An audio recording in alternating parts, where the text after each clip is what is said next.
O's Pearlman. Shawn Ryan. I'm scared to death right now. So wait, I got to tell them one thing. Can I tell them what happened? Yeah. So I got in here, which is, by the way, this room is incredible. This is unbelievable. They showed me some history. I walked in. You got in here, I don't know, several minutes ago, I would say. And I made a point of this. I put this down. You guys were gracious enough to put my book here. I took this out of my pocket. Can we timestamp this? This is exactly what I said to you. And I said, I'm putting this down right here. You've not opened this. You've not seen what's in here. It's going to stay there the whole time. And I said, before I take this out of my pocket, you do not make a decision. You do not have a thought. Nothing occurs before that moment. Do you agree? Like, hand on the Bible, I didn't set anything up. I didn't tell you what to do. This has been sitting there since I walked in this room. True story? True story. Okay. You know what? I don't want to touch it again. Can I put it on your side? So I can't do any fishy stuff. No, you grab it. You want me to grab it? I don't want to touch it again. Because I need them to know that nothing has happened before, and this is in your possession. Nothing has happened before. Somebody has been in this room from my team the entire time. Plus, whoever's been watching it on the cameras. There's cameras everywhere, so I'm in trouble. They may have even been recording this entire time. So. Good. All right. That's it. Keep that for later. Just keep it here. This represents past, present, and future. Have it just where we can see it in the shot the whole time. All right. Right here. Right up front. You got that? Okay.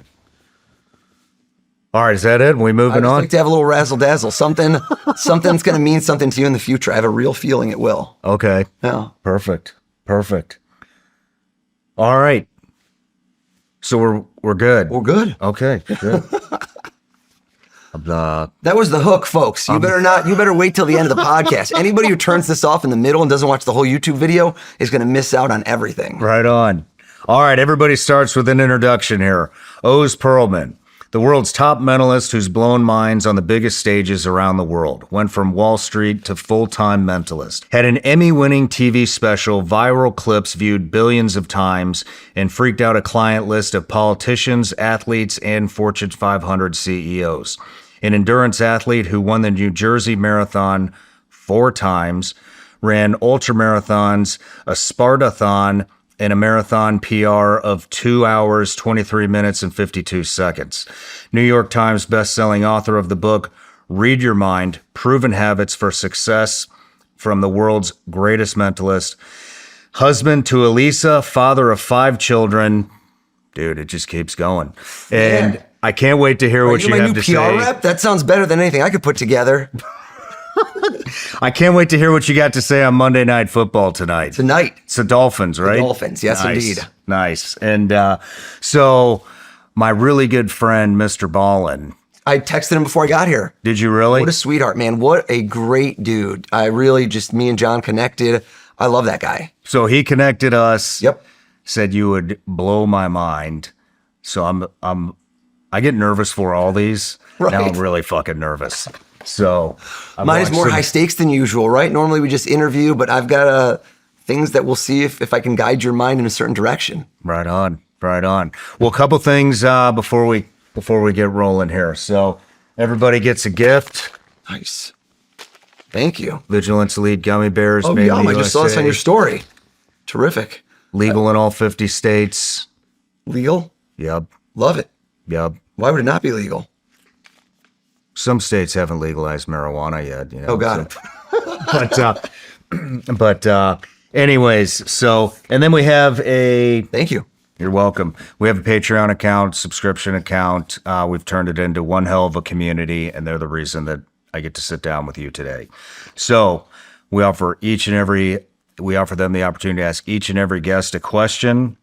This is from Tyler Wilson. If everything you do is about showing people how predictable they are, what illusion do you still believe about yourself? I believe that at some point I will hopefully I will have fulfilled my ambition and drive, but I think that's an illusion because I just keep, every time I hit a level that I thought I could never hit, it just makes me want more, which is, I think, the eternal drive, the Sisyphean, the rock going up the mountain, because I think that you'll never end that desire. I hope you won't, because then what's next? You know, you want to enjoy the present, but I just keep kind of biting off goals and trying for new ones. Nice. I love that. All right, so I want to do a life story on you. Okay. Where'd you grow up? I grew up in a bunch of places. So I was born in Israel. I moved to the U.S. when I was 3. My dad was actually in the Navy. Did you ever see the movie Munich? Do you know the one with Eric Bana? Yeah. It's funny. Long time ago. Yeah. So the story was at the Olympics, right, in Munich, where the PLO, they killed a bunch of Israeli athletes. So they made this movie where they went and were going to assassinate all of those people. Have you ever seen? It's a great movie. If you haven't seen it in a while, it holds. So my dad was in the Navy, and there's a scene in that movie where my dad, he's not a speaking role, but you see my dad, like my dad said to me, I'm that guy in the movie right now before we dropped like the rubber dinghy, kind of, I don't know what the term is, that dropped them off. And it's the parallel to what you guys, like the SEAL Team 6 in Israel, the Sayeret. So Ehud Barak famously dressed as a woman and went in and they took out one of the guys. So my dad was the second in command of that like small boat that dropped them off. Holy shit. So my dad came here in like a military exchange program and was designing kind of amphibious bridges that what you do to cross a river if you're anyway. So we ended up staying in the States. It was supposed to be a 2-year contract, but we stayed. We loved it here. I moved to Pennsylvania, then Wisconsin, then Michigan. So my formative years were in the Midwest. Wisconsin, Pennsylvania, Michigan. Pennsylvania until I was in 2nd grade. Then I went to Wisconsin for about 5 years, which I loved. Man, I had a great time in Wisconsin. That was like a great, you know, when you look at your kids now and they're on screens and we used to just get on bikes. I knew all the kids from my 3 streets. Yep. We would just go do crazy stuff. How we survived my childhood versus the helicopter parenting of now. We just did crazy things. I remember blowing up a watermelon with M80s when my friends' parents weren't. Like, my kids never are going to know any of this. And then I lived in Michigan from high school and for college. I went to University of Michigan. Okay, so you were, when were you in Wisconsin? Was that the majority I was in of your Wisconsin, childhood? like my years from when I was about 8 to 13. Okay. Yeah, no, 7 to 12, right around then. Right 3rd on. to 8th grade. Right on. Yeah. And you had a twin. I had a twin brother, which my mom didn't tell me about until I was 12 years old, who died at birth. So we were born right during a war. Like we were literally, I was 7 kilometers from where they were bombing. Like right near the hospital was bombed right when I was born. And I'm told in hindsight, because I wasn't told this when I was born, that there was, I don't know if it would have been a medical malpractice, but my mom can only have twins. So I have twin sisters. I was a twin.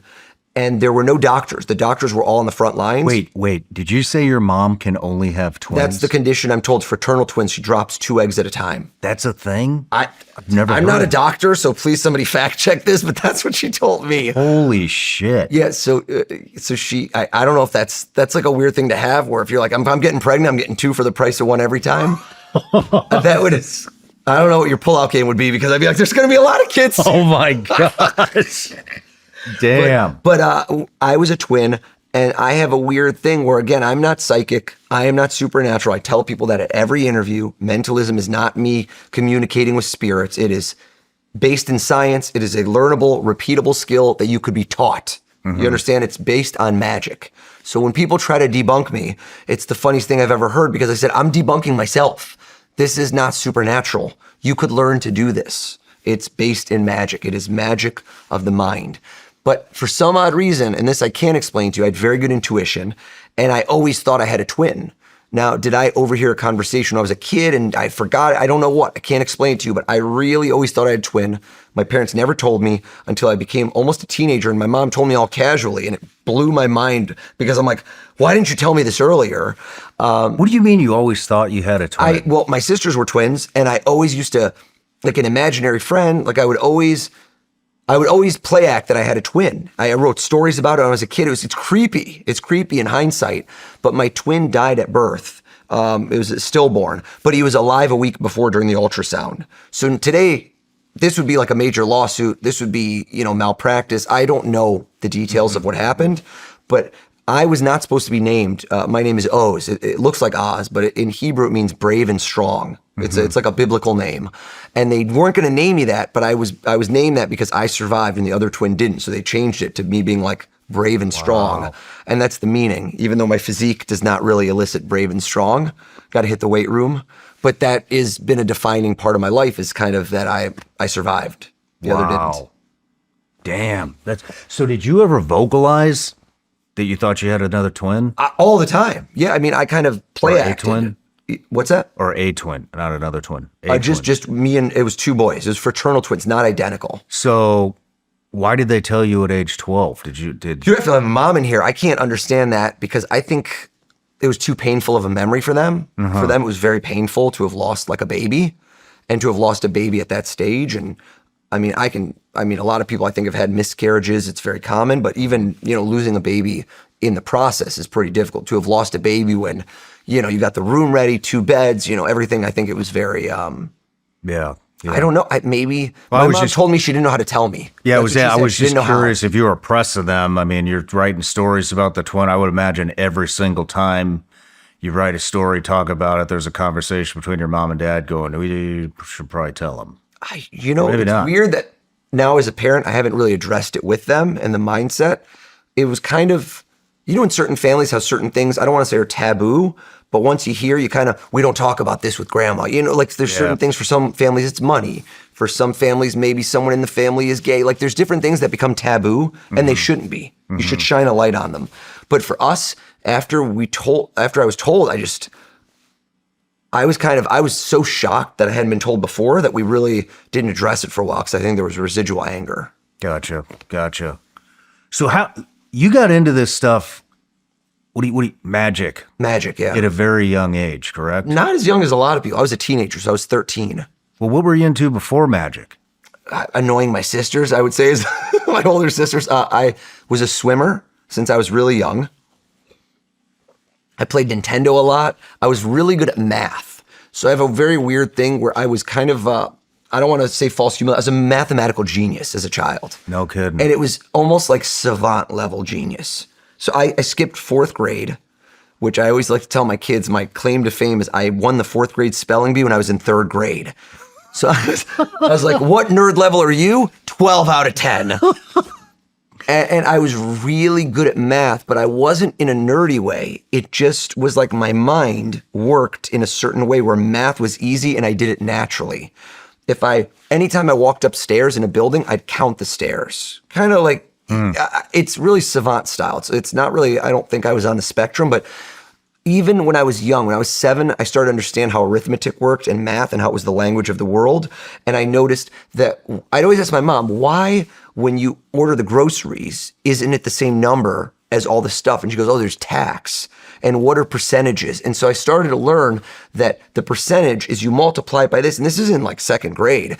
And I would challenge myself when we're at the grocery store to add all the items, add the tax, and figure out what the price would be before they did on the machine. And then I'd say, oh, my mom's going to give him $100. It's $87.26. Boom. In my mind, I instantly know that's going to be $13.74 back. How many dollars, how many cents? Like it was a game I played with myself, not to impress anyone else. It was just how my mind worked. Really? And that has been very, very effective at what I do for a living because my mind can hyper focus on what are the outcomes that could happen when I do something. And I try to plan for all the eventualities. That's interesting. And that was happening in 2nd grade. Nobody forced me. This isn't like the stage mom that's like, get out there, kid, be an actor. That's what I did. Everyone's kind of different. I always see the movie, when I see The Bourne Identity and Matt Damon, do you know the scene where he lost his memory? He's in like a diner and he doesn't know what he does. And he goes, why is it that I can tell you right now? His situational awareness is insane. That guy's 300 pounds, this person, I could run, he knows everything that's going on in a room in a hyper concentrated way instantly. The way I'm assuming a military operator would be paid to do. But that for me, when I'm performing, I'm doing the same thing assessing my crowd. And I think from a young age, I would do that mathematically in a certain way. Wow. That's interesting.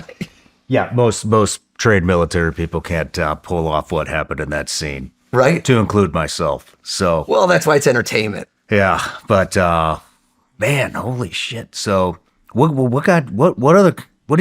got you into it? So I saw a magician. We went on a cruise, which was instead of me having in lieu of like a big party for my 13th, so a bar mitzvah, and we didn't really have a lot of money. So this was the first time we'd ever gone on a cruise. We saved up a bunch of money. My folks were not doing well. They actually got divorced. This was like a tough time. So we went on the cruise and they'd gotten back together. This is a weird thing for my bar mitzvah to try to to make things go better before they blew up again. Long story short, we go on the cruise. There's a magician on board. I have never seen a magician in person that I can recall in my life. I think I saw David Copperfield once on TV, but like it didn't connect the same way. And this guy brought me up on stage. He did a classic trick in magic called the sponge balls. It's a well-known sleight of hand magic trick. It's a beginner trick. You put a ball in my hand, you put a ball in his hand. We close hands, he does alakazam, hocus pocus, bam. I have 2 balls in my hand, his disappeared. And he does this to me a few times. I go back to my seat, and it is akin to what I think people that are born again, like you've seen Jesus. Like, I don't know what just happened, but I have to figure out how that happened, and I have to learn how I can do that too. So when we got, and I also stalk this guy. It's in my book. And it's a funny line where I say there is shockingly very few places a grown man can hide on a cruise ship when a teenager is determined to find them. So I was stalking this guy. His name is Doug Anderson. We didn't really keep in touch. Shout out to him because, you know, for him, one quick trick on a boat changed the course of my life, which I always remember. That when I meet somebody who's young and does what I do, look them in the eyes, remember their name, give them that attention and respect that I would another adult, because you might be changing this person's life. You know, his passing 2 minutes on cruise ship has set in motion the fact that I'm able to live my dream, support my family, and it's wild how that does. You know, that little thing can make such a big difference in someone else's life. But I got back home, I went to the library, I checked out every book, like magic. I checked out as many as I could. I went home, cover to cover, read them, you know, little Post-it notes. Like, I was obsessed. I bought the books at Borders. That was the store by me. It's out of business since, but I was just, for the next year, that's all I did was magic. All the time, card tricks.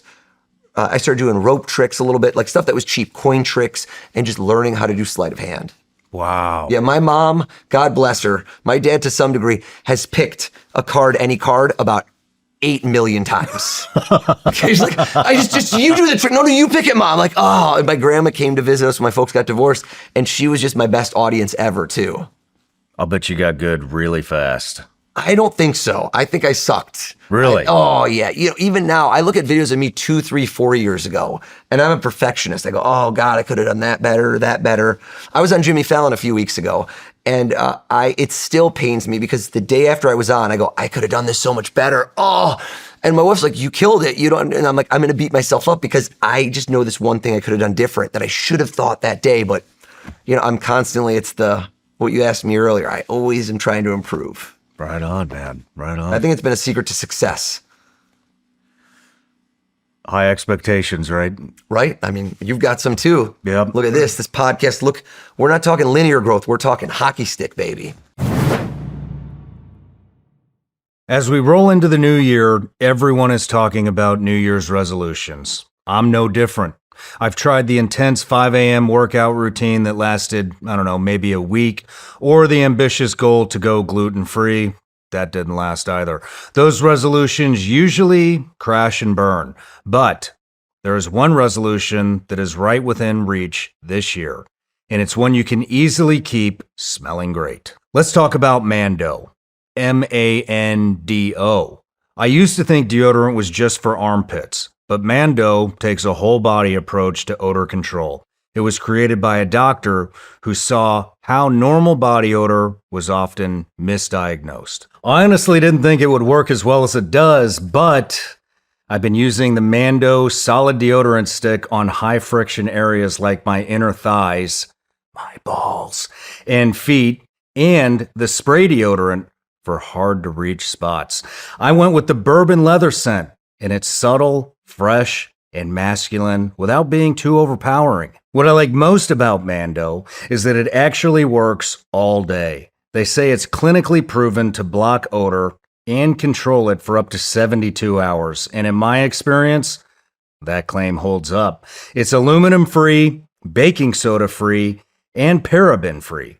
So there's no irritation. Mando doesn't try to cover up odor with heavy fragrance. It stops odor before it starts, which is why it works so well in places where sweat and friction usually cause problems. Don't mask it, Mando it. You need to try America's #1 whole body deodorant formula. For a limited time, new customers can get a deal on the starter pack. Go to mandopodcast.com/SRS and get $5 off your starter pack. That's over 40% off with the promo code SRS. That's $5 off your starter pack with code SRS at mandopodcast.com/SRS. Go get covered. Mando's got you. Want to stay up to date on all things SRS? You bet your ass you do. Our newsletter brings you the latest SRS news and critical updates. Get instant alerts on the newest episodes. Never miss a beat. Exclusive intel briefs from counterterrorism expert Sarah Adams. You've seen her many times on the show. She's going to give unfiltered insights on global terrorist activity. For Patreon exclusives, you're going to get epic range days with me and damn near every guest that's come in the studio. You're also going to get behind-the-scenes content and guest updates. You're going to get first dibs on new merch drops and limited edition items that will never be sold again. Plus, exclusive offers from our partners you won't find anywhere else. So subscribe to the Vigilance Elite newsletter right now.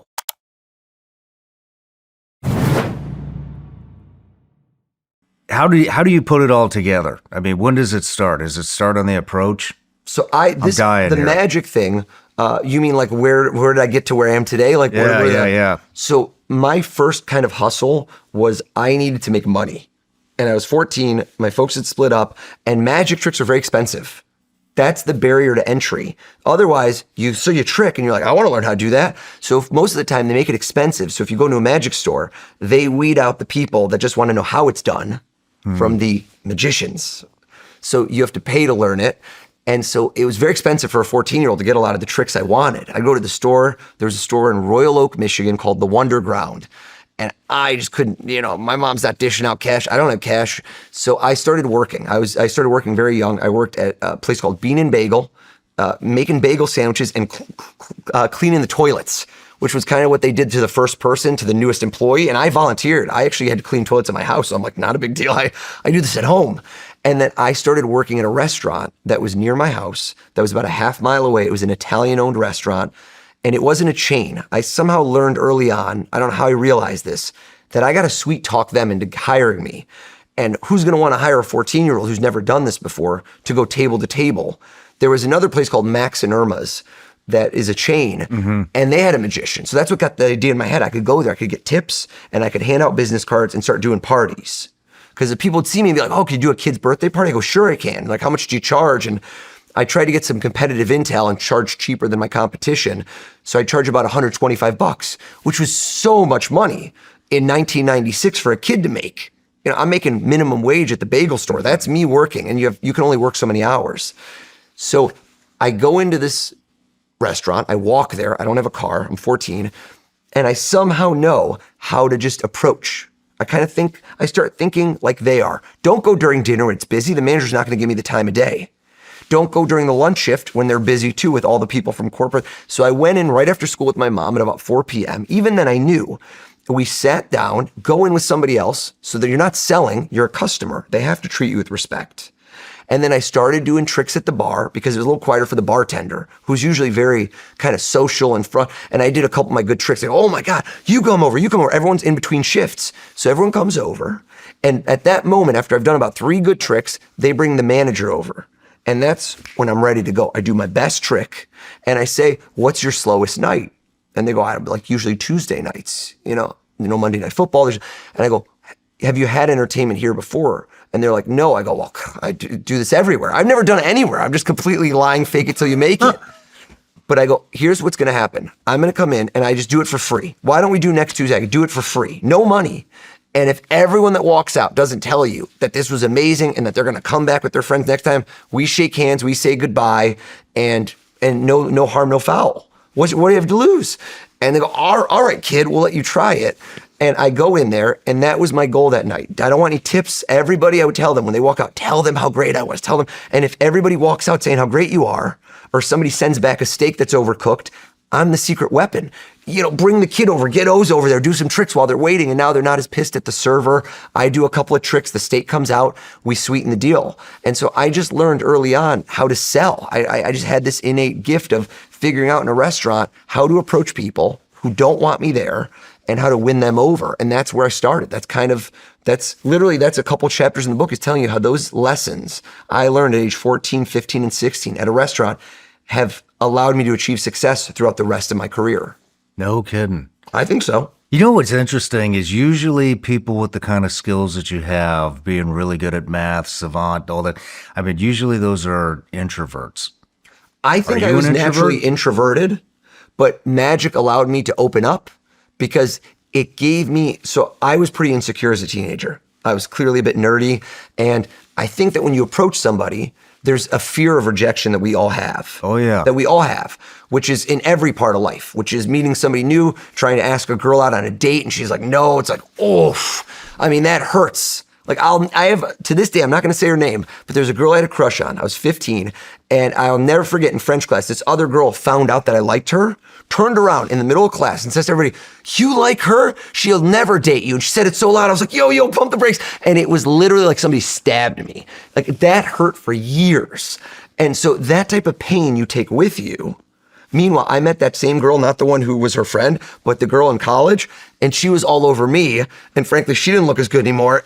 The things had switched. So it was like full circle, Shawn. I felt very good about the fact that she wanted to date me and I didn't want to date her now. So I was like, really, that's like when you come back to school at the 20 high school year reunion and you've become successful and you're like a light flex, felt very good. But that pain you carry with you. And so when I was 14, I realized when I'd go to a restaurant and people would be mean to me and it's not their fault. Like they don't want to see me. I've approached them. They're at a restaurant like, I don't go away. That I couldn't take it personally because if I did, I started to get sour and angry where if 2 or 3 tables did that in a row, I would take it out on the 4th table. I'd go to them and not be nice. I'd be a jerk because I'm still residually mad at the other people. And then I couldn't make money. I couldn't earn tips, I couldn't get parties, and I wouldn't be able to buy more magic tricks. So I realized I can't let these people dictate my success or mood. They're not in charge of my future, I am. So I created this the only way I would describe it is a split personality, where I no longer took it personally. When you rejected me, I didn't think, you don't know me, Oz Pearlman. You met this guy, Oz the magician, and maybe you didn't like that trick. Maybe you had a fight with your wife before I walked over to the table. Maybe you haven't eaten yet till you're hangry.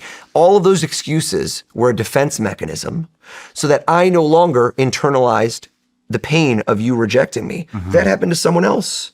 So I walk up to the next table, I don't care. I'm free and clear. And that is a superpower I have had for the rest of my career, that when people will reject me, I don't take it personally. I don't even care. I'm going to overcome whatever you thought.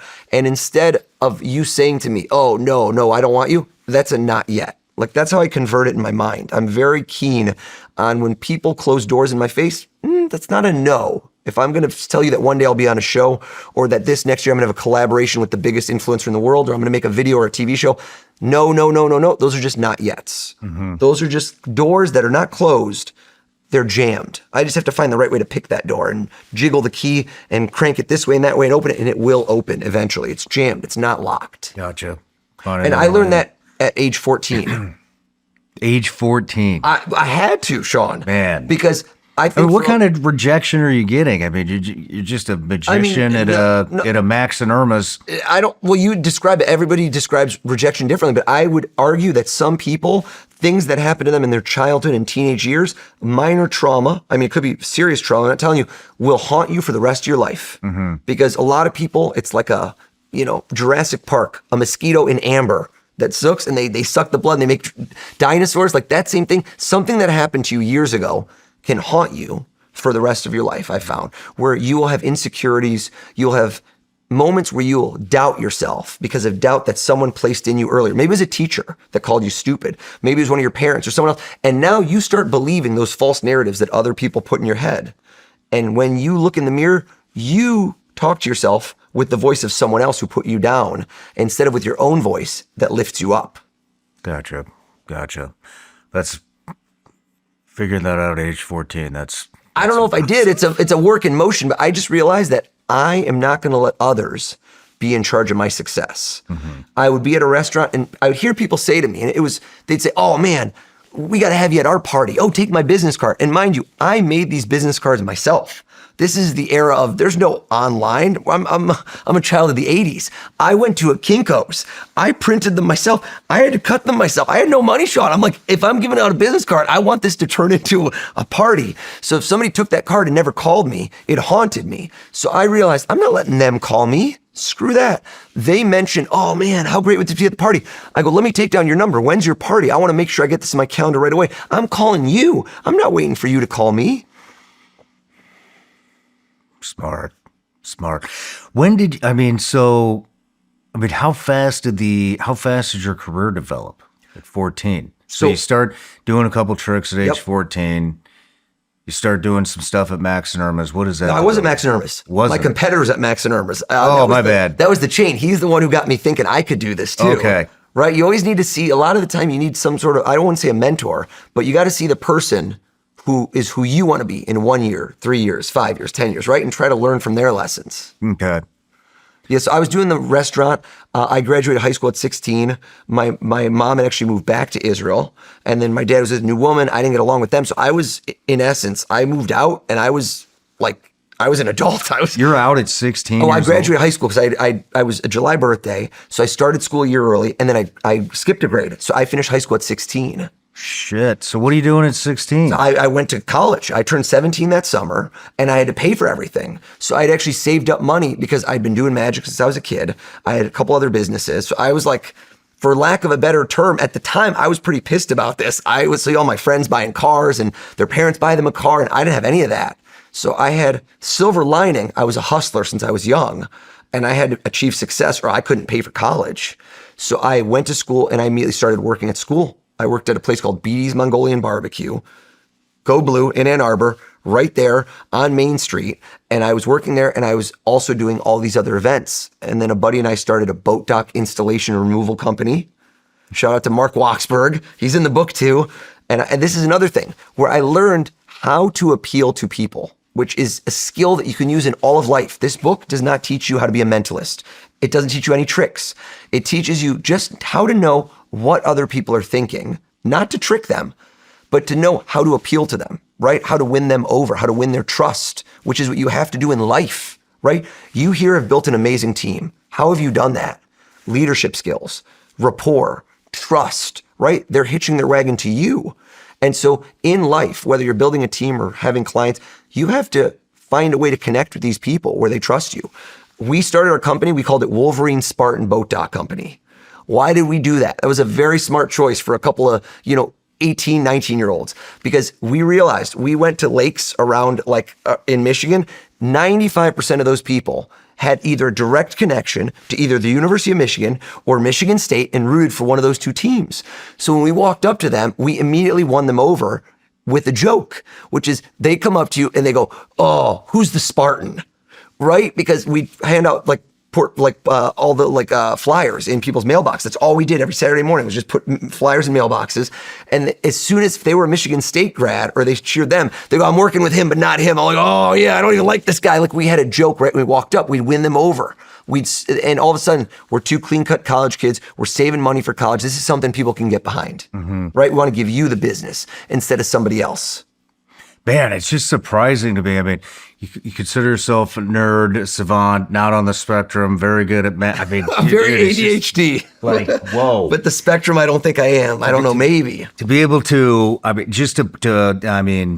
am I trying to say? To have that much of an understanding on human interaction and how it works at that young of an age it's just, it just doesn't happen very often. You don't think so? No, not with those skills. Like I said, very, it's just, they fit with a very introverted, I don't know, probably typically not very confident individual. Would you? I think confidence is something that gets developed over time, or once you learn the right skills, you can kind of fast track it. Because what is confidence? Confidence is just building on experience. Something goes right, you build a little bit more confidence. Something goes right, you build a little more confidence. Something goes wrong, do you take a hit to your confidence? I think some people do, and some people allow that to bring them down. Especially if you take too many hits at once, you decide this isn't working. I've failed. I'm going to give up. I think that in my career, one of the luckiest things I have, one of the biggest blessings, is I get to meet so many fascinating, interesting, successful people at the top of their field, and like literally in the world. That's what celebrities, people that started companies, presidents, hosts, like TV personalities, athletes, the best of the best of the best. And across the board, if you watch them, what defines most of them? The ability to continue even when they fail, right? The overcoming adversity, different levels of adversity, but there's no one I've ever met who's just been spoon-fed success and made it. Those people don't make it. That's why second generation wealthy typically are the ones who shit the bed. The company goes under, right? The third generation, they haven't been, like, you can see the parallels in life throughout where I'm worried about my kids. I don't know how you are with your kids, where they're not going to have the same struggles I had because of the material success I've had. So how do you create that adversity for them or something else that's without being difficult, like that toughens them up in a certain way? You got any pointers? I'm trying to figure it out. I meet people all the time. I met somebody recently at just a social party where they have 5, he's one of 5, and him and his siblings all live near each other geographically within about 20-minute drive of each other, and they all get along. And I go, yo, man, I want to talk to your parents. Honestly, because that's so rare that the siblings don't have any strife. Because what creates strife? Maybe somebody marries someone that you don't get along with. Now maybe they raise their kids differently. Now we have squabbles. Maybe somebody's not the same socioeconomics where we can't go on vacation together because I want to go in an RV and I want to stay at the Four Seasons, right? How do you all stay close? That's winning in life. Yeah. I've heard so many speeches at milestones. I've done 60th, 70th, 80th, I just had 90th birthday 3 days ago. I've done a couple 100th birthday parties. And I sit there like a sponge. I want to soak up what those people say. And I was with a guy who's worth, I don't know, a couple billion, who had a great speech. And his speech wasn't about his flexing on his private jets and all this crap that doesn't matter. He had something that goes, the amount of money in your bank doesn't matter. I'll never forget the speech. He goes, ask yourself this. When you're in your later years, do my adult children genuinely want to spend time with me? That's the real measure of success. And that was an arrow in my heart. I'm like, wow. Ask yourself if you feel that way about your parents. And if you do, I feel like you've really won in life. You've raised kids who genuinely want to be with you. And hopefully that then trickles down to their kids. And again, you don't have to have kids. I'm not saying that's the factor of what's successful in life, but for me, I said, that's what I would want to do. That's where I want to be in 20, 30 years. That's a damn good statement, isn't it? Right? It's not, I don't want to claim originality. I heard that from someone else and it hit home. Man, that one's going to stick with me. So when did you start? I mean, when did it go from restaurants? Sidetrack like crazy. Yeah. So when did it go from restaurant? I mean, when did you start kind of showing up? So I did this as a side radar. hustle. This was not, I swear to God, I never at this point said to myself, I'm going to be a professional magician or a mentalist one day. I didn't think that was a possibility. Like on a multiple choice Scantron, that's not in my 4 ABCD. That's in the E other, because I wasn't raised to think that I could be in showbiz or have like some sort of weird career. I was very much first generation immigrant of this is the path. You get a job, you go to college, you get good grades, you get a job, and that's what you do, right? That's what people do. I don't watch a movie on like a big screen and say, I'm gonna be that movie star one day. That's impossible for me to imagine. I didn't know anyone who had done that and then heard the steps. So I always did this as a way to win people over to achieve my other goals and aims. So for example, when I was doing interviews, when I was in college, I went to school for engineering at Michigan. I feel bad for the person who was after me in a job interview. They were capital S screwed, because what does my resume say? It says professional magician from, 1996 to present. Imagine if you're interviewing somebody for a job, for an internship, are you not going to be like, wait a second, what? You're a professional magician? And so right there, this is where you learn how to address people. Right there, if they go, well, do a trick. You never do a trick when someone asks you right there, because you flip the power dynamic. In any good relationship, in any good negotiation, you need to know where the power dynamic is. Who's in charge in this moment? And if it's not you, how do you become in charge? So in that moment, I want something from that person. I want an internship. They don't get to ask me. I would sweeten the deal and I'd say, at the end of the interview, if we have time, I'll see if I can show you one thing. right away, we've just switched everything. Now they want something from me. I've also created a dynamic where I don't know that I'm going to give it to you. You now have to earn it from me. So now the way that we're talking to each other has changed a little bit, where you are now trying to win me over rather than me win you over. Just the way I even said it. The tactic of, if we have time, maybe I'll show you something. That's great. Now we've also left it to the end, because if I do it at the beginning, they're not going to remember anything I say after I perform. They're going to be like, how did he just do that trick? And like, they're going to forget all the other stuff about me that makes me a qualified candidate. But at the end, if I now do something amazing, the last thing you do for somebody is what they're going to remember the longest. The end of a movie better not suck, or else the rest of the movie was terrible, right? Mm-hmm. Great movie, but the ending, oh, terrible. So at the end, I would do one trick and I'd be about to leave. And then they want to see another one. So my 15-minute interview just turned into 26 minutes. The person after me, I'm getting handshakes being like, we'll talk to you later. And this poor guy who walks in after me is like shell-shocked because they're on a high and they're like, oh, what do you do? Nothing? Screw this kid, right? We got the magic man coming to our company. So I used that and I landed like internship after internship. No kidding. Because I knew how to win people over. It didn't hurt that I had good grades, but I just knew. So I went to work on Wall Street. I graduated college. I had an internship for Merrill Lynch, and I worked on Wall Street. And while I was there, again, my side hustle was always doing this. Like it's like the Energizer Bunny. I don't have a way of not doing this. At that time, this was my way of networking, of meeting people. Within months of getting to New York, had worked at I got 2 restaurants. And then at the restaurants, if I saw a party, I knew that my force multiplier was meeting event planners. The event planner, you get one person at a restaurant, they give you 1 gig. You get the right event planner, they give you all the gigs because they hire people every weekend to do parties. And so I was hustling all the time. And I kept building and building and building. Then about 2.5 years after I was working there, there's obviously steps along the way, I was working 4 nights a week at restaurants. I get done with my gig, I'd go. And then every weekend, usually 2 gigs on Saturdays, sometimes 3, 1 or 2 on Sundays. All I did was work, but that's a good time to do it in your 20s. And so I pretty much at that point got to the point where I just said, I'm working so much, I'm going to take a leap of faith and go for it and see if I could do this as a professional. Damn. Right on, man. Right on. What was your first professional? What was it?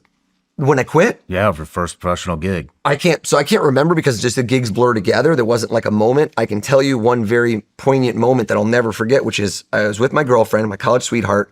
We lived together. She had a job at Accenture. So she was like, kind of corporate. And I'd quit my job. I had a 2-week notice. And day one of kind of Monday morning, she gets up, she goes to work. I don't even set the alarm, brother. I'm like sleeping in. And I sleep in, I wake up. I think I just stayed in my pajamas. I'm like, this is the life. I go get cereal. It's 10:30. I didn't have to wake up. I didn't have to take the PATH train out to Jersey City, which is where I worked. I just daytime TV and I start eating cereal and I'm watching it. And I have this realization, like a come to Jesus moment of I could just keep doing this right now. Like I could just sit here and I could tomorrow morning sleep in and I could just eat cereal. I could do whatever I want and no one is going to force me to go do anything, right? I right now have no boss. It was such a liberating feeling until I realized I'm my own boss. If I don't right now turn off the TV and make shit happen, nothing is going to happen for me, right? Welcome to the rest of your life. Exactly. Yeah. There's no agent that calls me like in the movies where you go, oh, I'm going to make you a star, kid. Come on over. Let's take some photos. And it's not like that. And also, there's no playbook for success at what I'm doing. There's no book that I can read. There's no get good grades, get A's, and you're going to get the job when you get out. You need to carve your own path in a career like mine. Mm-hmm. And it took many bumps. I don't want to tell you for a second. This was 2005. But again, these are just moments where I realized, and I try to put in my book, and then I try to just give people is that you have to decide you're in charge of your future. And for so many people, there's no accountability. They always have excuses for why they didn't get what they were supposed to get. He has more than me. I didn't have this. That like whiny voice in the back of your head that everyone has excuses. Mm-hmm. The people that do well decide that even with all my excuses, I'm going to make this happen.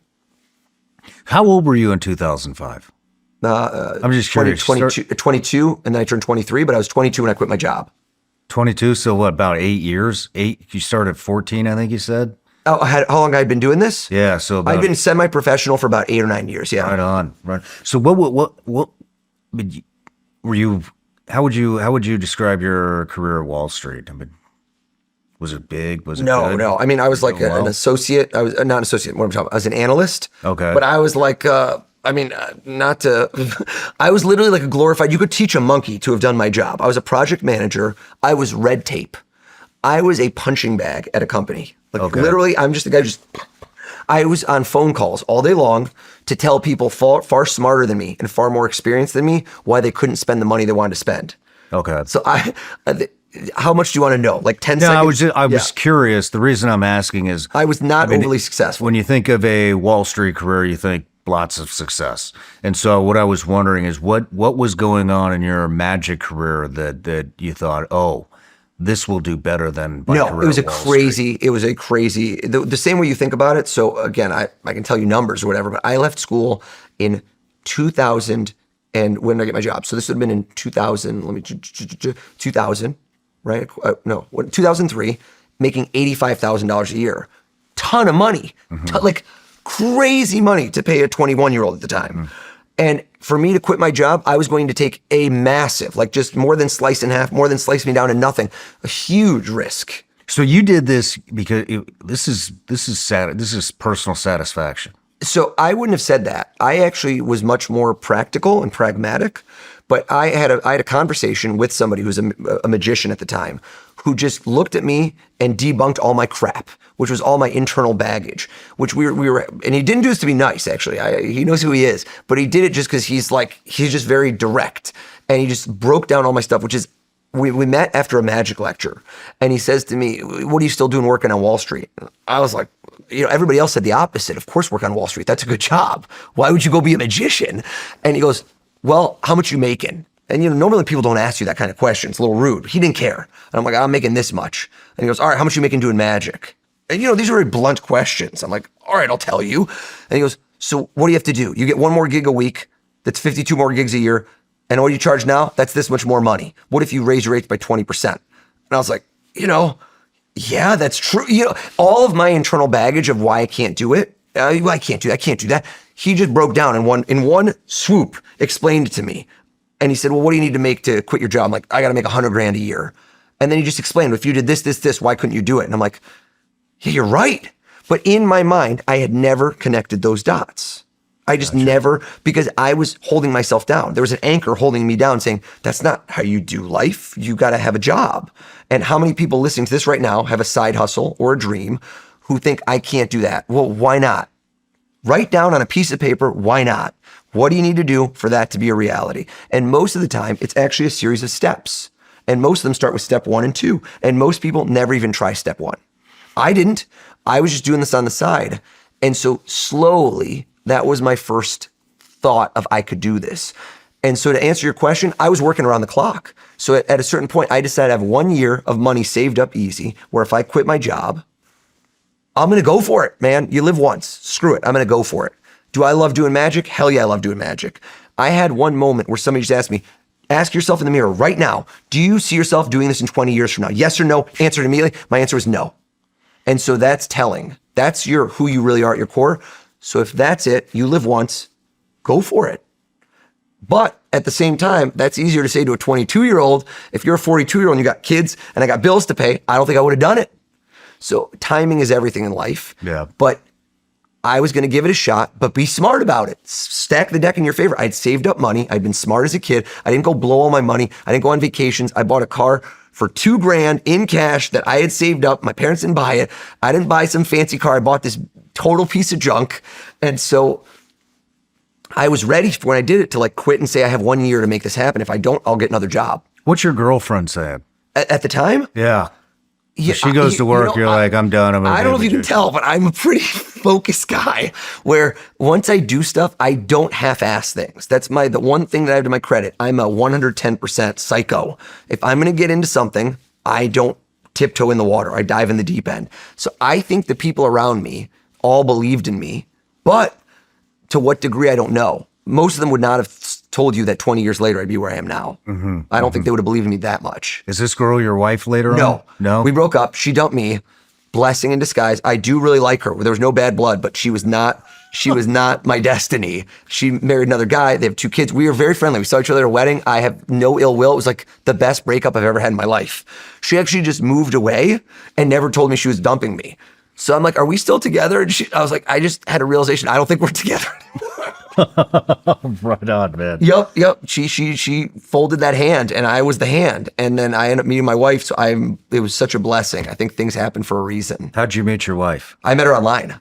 You met her online? I did. You didn't bust? I thought for sure you were going to bust out a magic trick at a bar or something. That's what I always did. You think I learned these powers just to make money? This was when I was 14 and a dork. I learned very quickly that girls like magic. That was that. Not right away, but I was like, pick a card. How did you do that? Oh, they're giving me attention. They like me. So yeah, magic was amazing just meeting people. And any girls, guys, anybody, but like making new friends. When I travel the world, magic is a language that transcends all boundaries, all borders, all religion, all faith, all everything. Wonder is universal. Nothing else is. Music and comedy are subjective. Think about it. You might like a comedian that I don't. You might like music that I don't. But everybody enjoys that. Wonder, awe. It's in our DNA. So I normally would use magic to meet girls as my opener, but then hopefully they have to like me beyond the magic because the magic's going to run out. My girlfriend who became my wife, date 1, was not into it at all. No shit? No, so it like stripped the armor off me. I'm like, what do I got to win her over with my personality? You're Holy like, crap. Shit. I don't even know what my personality is. No kidding. Yep. Right on. So, I mean, you could, I feel like you could use this, and I'm sure you do, to meet just about anybody you want to target in the world. I think that it is, I've told people this over and over when I used to do a lot of bar and bat mitzvahs and like kids' birthday parties, and parents would tell me, oh, my kid does magic. I go, I don't care if they continue with it. But if you learn 2 or 3 good tricks, and the majority of magicians in this world aren't professionals, they're doctors, they're lawyers, they're teachers, the hobbyists. They realize that magic is such a great way to connect with somebody on an emotional level quickly. And that if you do something that it breaks through your outer facade. Most people are in a defensive mode, right? Somebody meets you, they're not meeting you yet. They're kind of meeting your representative. They don't know the real you, and you're on guard. Magic allows you to smile, laugh, connect with them. And even if you just know 1 or 2 good tricks, a card trick, or like something that you can do impromptu, it's such a cheat code for the rest of your life that I've given magic lessons to kids who then they meet me 10 years later and like, I still know that one trick you taught me. I'm like, how much does it help you? He goes, you have no idea. You have no idea. I'm backpacking in Europe. I just met somebody. I did this trick for them. They go, oh, that was amazing. And it opens them up.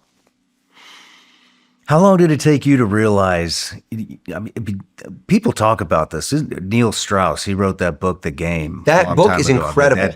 That was a big part of his method, right? That book, there's a lot of that book in here, but not for the same guys. That book has like an icky feeling for a lot of people because they think it's being used to just pick up women, and that's duplicitous.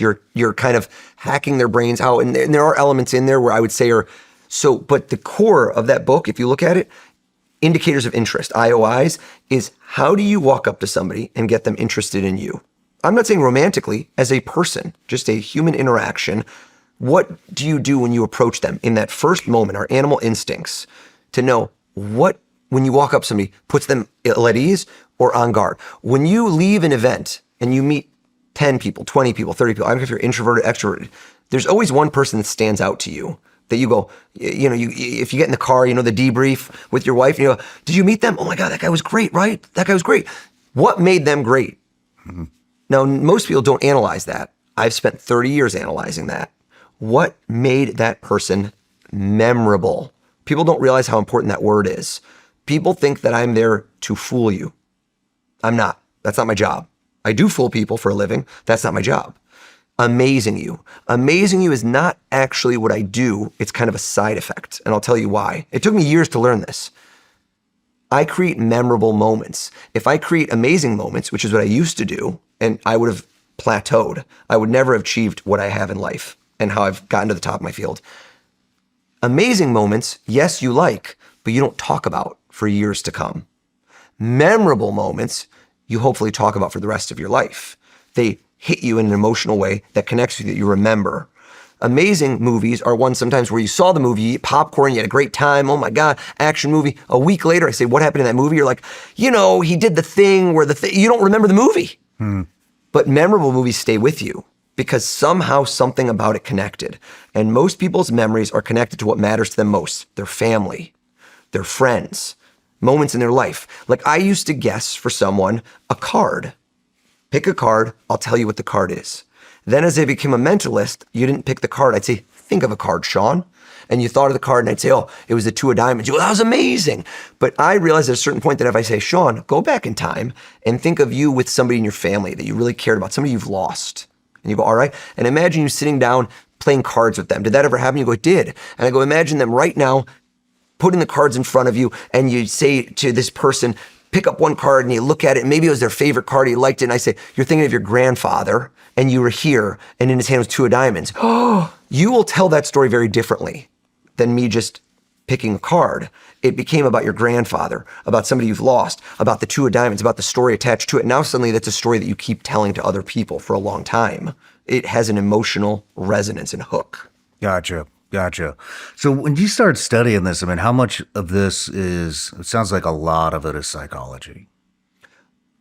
A lot of it is psychology. So a lot of it is knowing how people think. And that's where I kind of explain that as a mentalist, knowing how people think can allow me, knowing how people think guides me to knowing what you think or how I can get you to think what I want you to think, right? I took some classes in psychology in school, but that's not the psychology of what I do. Magic is built on knowing misdirection and what people will do in a certain situation, right? Group dynamics versus solo. It is infinitely harder to do something what I do with one person one-on-one like this than if I had you in a group. It's so much harder because the way that you can get people to behave together is very different. There's a level of peer pressure. Think about it. Think about just how people will, I'm sure you know it from your profession, is just that one-on-one, somebody behaves different than if you have a group around them because they have to adhere to the group's standards, right? People are very less likely to be a jerk in a corporate setting if their boss and their colleagues are with them, right? You can get them to do what you want in a different way. Man, it's this shit freaks me out. I'm definitely still on the defensive because I'm waiting for something to show up here. But there's going to be some stuff. We'll pepper it in. I might do some fun stuff throughout. I can't leave you just talking. Right on. That's like we got to do the show and tell. So you wound up, you quit your job, you move into becoming a magician. Yep. It's at some point you wound up on America's Got Talent, correct? 10 years later. It takes 10 years to become an overnight success. Yeah. That was 10 years? Yep. Got to get those reps. And I tried out for those shows 3 times. I tried out for that show 3 times before I got on, which is another lesson of life that so many people, it's funny because I mentor people that do what I do. And it's certain people that will win me over because a lot of people reach out. And I noticed the people that have excuses, it's always like the people that say to me, I've had a couple guys who say to me, well, you got on America's Got Talent. And so that's how your whole career started. And I go, have you tried out? And they're like, no. And I go, guess what? I tried out twice before I got on. And the third time took me 3 tries. And then one guy's like, I tried out, I didn't get on. I go, well, did you give up? I go, so you already gave up too early. Was that your goal? So I tried out for that show 3 times. The third time, go figure, I got 3rd place. And that's the first part of my career where you could kind of say there was rocket fuel, where it lit a spark and it started things. The momentum began. And that was 10 years ago now. So it's kind of like every 10 years, big things have kind of happened. Right on. I mean, and where do you go to study this? I mean, it sounds, you kind of mentioned at the beginning, you go to a magic shop, Yep. It's expensive. Most people don't want to pay that. But I mean, to get to the level you're at, I mean, is that a mentor or are you able to figure all this out on your own? Where I'm at now is very much innovating. So the only thing that can separate you from your competition at certain fields is either do something better than everyone else, do something different than everyone else, or do both. And that's where you can really become number one. That's where you have to innovate and be different and constantly keep perfecting your craft and doing new, bigger things. Gotcha. So I think that's in any industry. How do you study? How do you? So for me, innovate? I have like a series of core foundational skills that I've learned And now I keep innovating. But the start of it was I did books and videos. Then I had a couple mentors as I went along doing magic. For mentalism, it's very different because mentalism for me is I start with the end goal and I work backwards. I reverse engineer where I want to end up. Could you give me an example? Perfect example. So if I'm doing something like some of my most famous viral clips are with football teams. And a great example is something I did with Joe Burrow, which is arguably one of my most viral clips. So I said to myself, if somebody is a football fan and they're watching Monday Night Football and suddenly I come on and they're like, who's this guy? I want to watch football. I start with the premise of who cares about me? Nobody wants to watch me right there. They want to watch football. I need to win them over instantly. So it's not going to be a card trick because who the hell cares about cards? I'm watching football.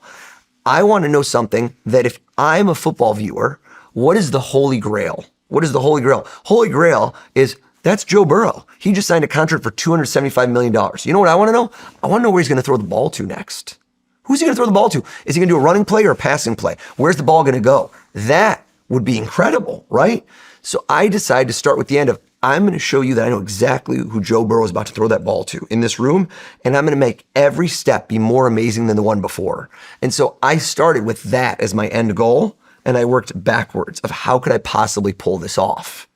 And now how do I pull it off? Well, I'm not going to tell you that, but I'm going to tell you that the same way a chef has a series of ingredients, like I've got steak, I've got fish, I got chicken, I got tofu. I'm going to create a recipe with all these ingredients and all these little skills and tactics I have in that room of how I'm going to pull this off. And I've got to fool Joe because if Joe's not buying it, I don't get a genuine, authentic reaction. He's not going to fake it for me. Anyone who says in the comments, the funniest comment was some guy goes, dude, totally scripted. He bought Joe off. And I go, brother, I wish I had enough money to bribe Joe Burrow to do what I want. And that comment had like 30,000 likes because it's so funny. It's so silly. Of course, this guy didn't fake it for me. Why would he? Of course not. And then when you do that for 15 of the NFL teams and NBA teams, and then I did it for Jeff Bezos recently, you know, like no one's faking it for me. That's why people at this point understand that this is, I don't want to call it real because I'm not a real mind reader. I'm telling you that from the jump. But the skills I'm using, these are real, authentic reactions. Nothing is scripted. Nothing is staged. I can't stage it. Would I stage it and script it? 100%. You kidding me? There's no moral compass that I would do it in a second. It would get out. It would get out. It would ruin my business if it was scripted or staged. Faking it isn't a long-term play for success. How do you test your stuff? So that's the best question you could have asked. Because of the volume of media that I've done, hundreds of TV appearances, some of the biggest podcasts in the world, and now the Shawn Ryan Show, I do things that are different every time.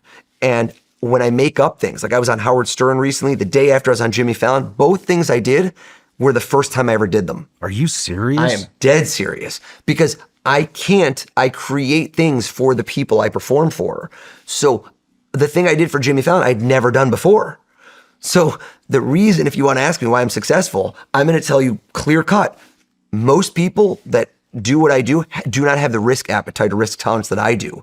It's Travis Pastrana jumping out of a plane with no parachute and getting it from someone else every time. I do different things very frequently, and other people aren't willing to take the level of risk that I am. And when it goes right exponentially better. And that's how I separate myself from the pack. Always something new. Well, always something that goes bigger. And when you see other people that do what I do and you see it, you'll be like, that's formulaic. They're just trying to copy those. And you see it because, and occasionally you don't. And I love that. I'm competitive, but rising tides raise all ships. I have no problem. I'm leveling up my profession for everyone. So I know that I'm the shiny toy right now, and that at a certain point I will hit a peak and I will go down, but I'll continue trying to do that for as long as I can. But I'm going to elevate the people around me that do what I do because it's good for all of our business. I'm trying to create a category where mentalism, nobody knows what that is. 2 years ago, very few people did. 2 years from now, when you say to somebody, what's mentalism or who's your favorite mentalist? I want that to be Kleenex, Google. You mean like O's the Mentalist? That's the answer. Household name, directly connected to what I do, and it's created a path where everyone knows what this is, this niche field. Gotcha. So how long does it take you to what would we call it? A trick? A trick? Yeah. How long does it take you to develop a trick? I mean, when you're going on Jimmy Fallon, when you're going to perform in front of Jeff Bezos or anybody, I mean, how long does that take from I do my best when I'm shoved into a corner, and necessity is the mother of invention. So it's taken me years and years to get better about not being a procrastinator. Like I talk about how much I procrastinate and how, but unfortunately for me, if you told me I have something, the biggest thing in my life in 6 months, I'm not gonna be able to pull it off. I'm gonna start doing it, but my best ideas are gonna come 6 days before, unfortunately. 6 days before. That's where I'm gonna get, so today, like even today, what I plan to do with you, what I'm actually gonna end up doing happened in the shower 2 hours ago before I came here. And I decided to change one thing entirely. And I said, that's I don't know better. if you want to do that to me. I know it sounds weird. My best ideas are in the shower, and my best ideas when I'm running, when I'm in motion, or when I have no electronics near me. Like the phone is just, I wish I could get rid of it. It's the worst addiction that's ever happened. I believe that it will, 20 years from now, we'll look back at what we've done to ourselves, and it's been an experiment in destroying our attention spans, and I'm guilty too.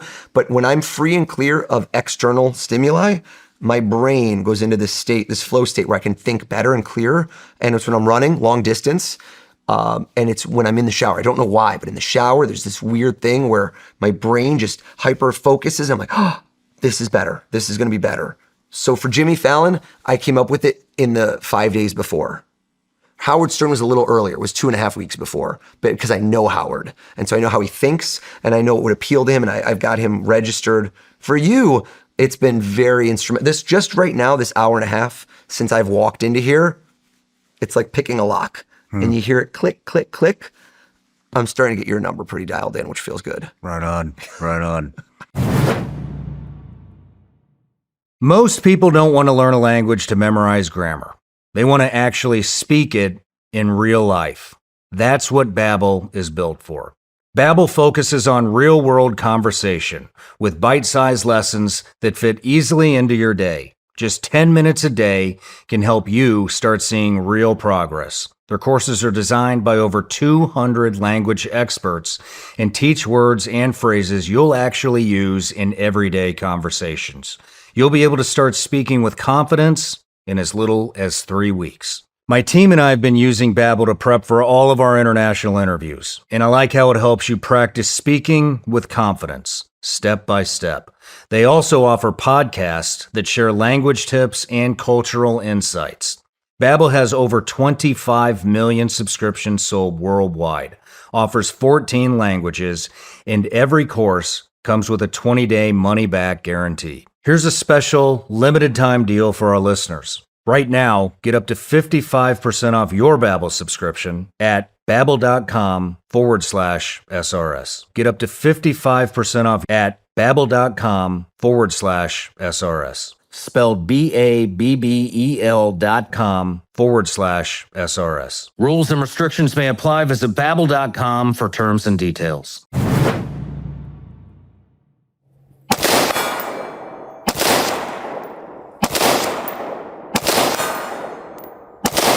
Nice. Little left. That was fucking awesome. If you've enjoyed watching, there is a lot more waiting for you over at Vigilance Elite Patreon.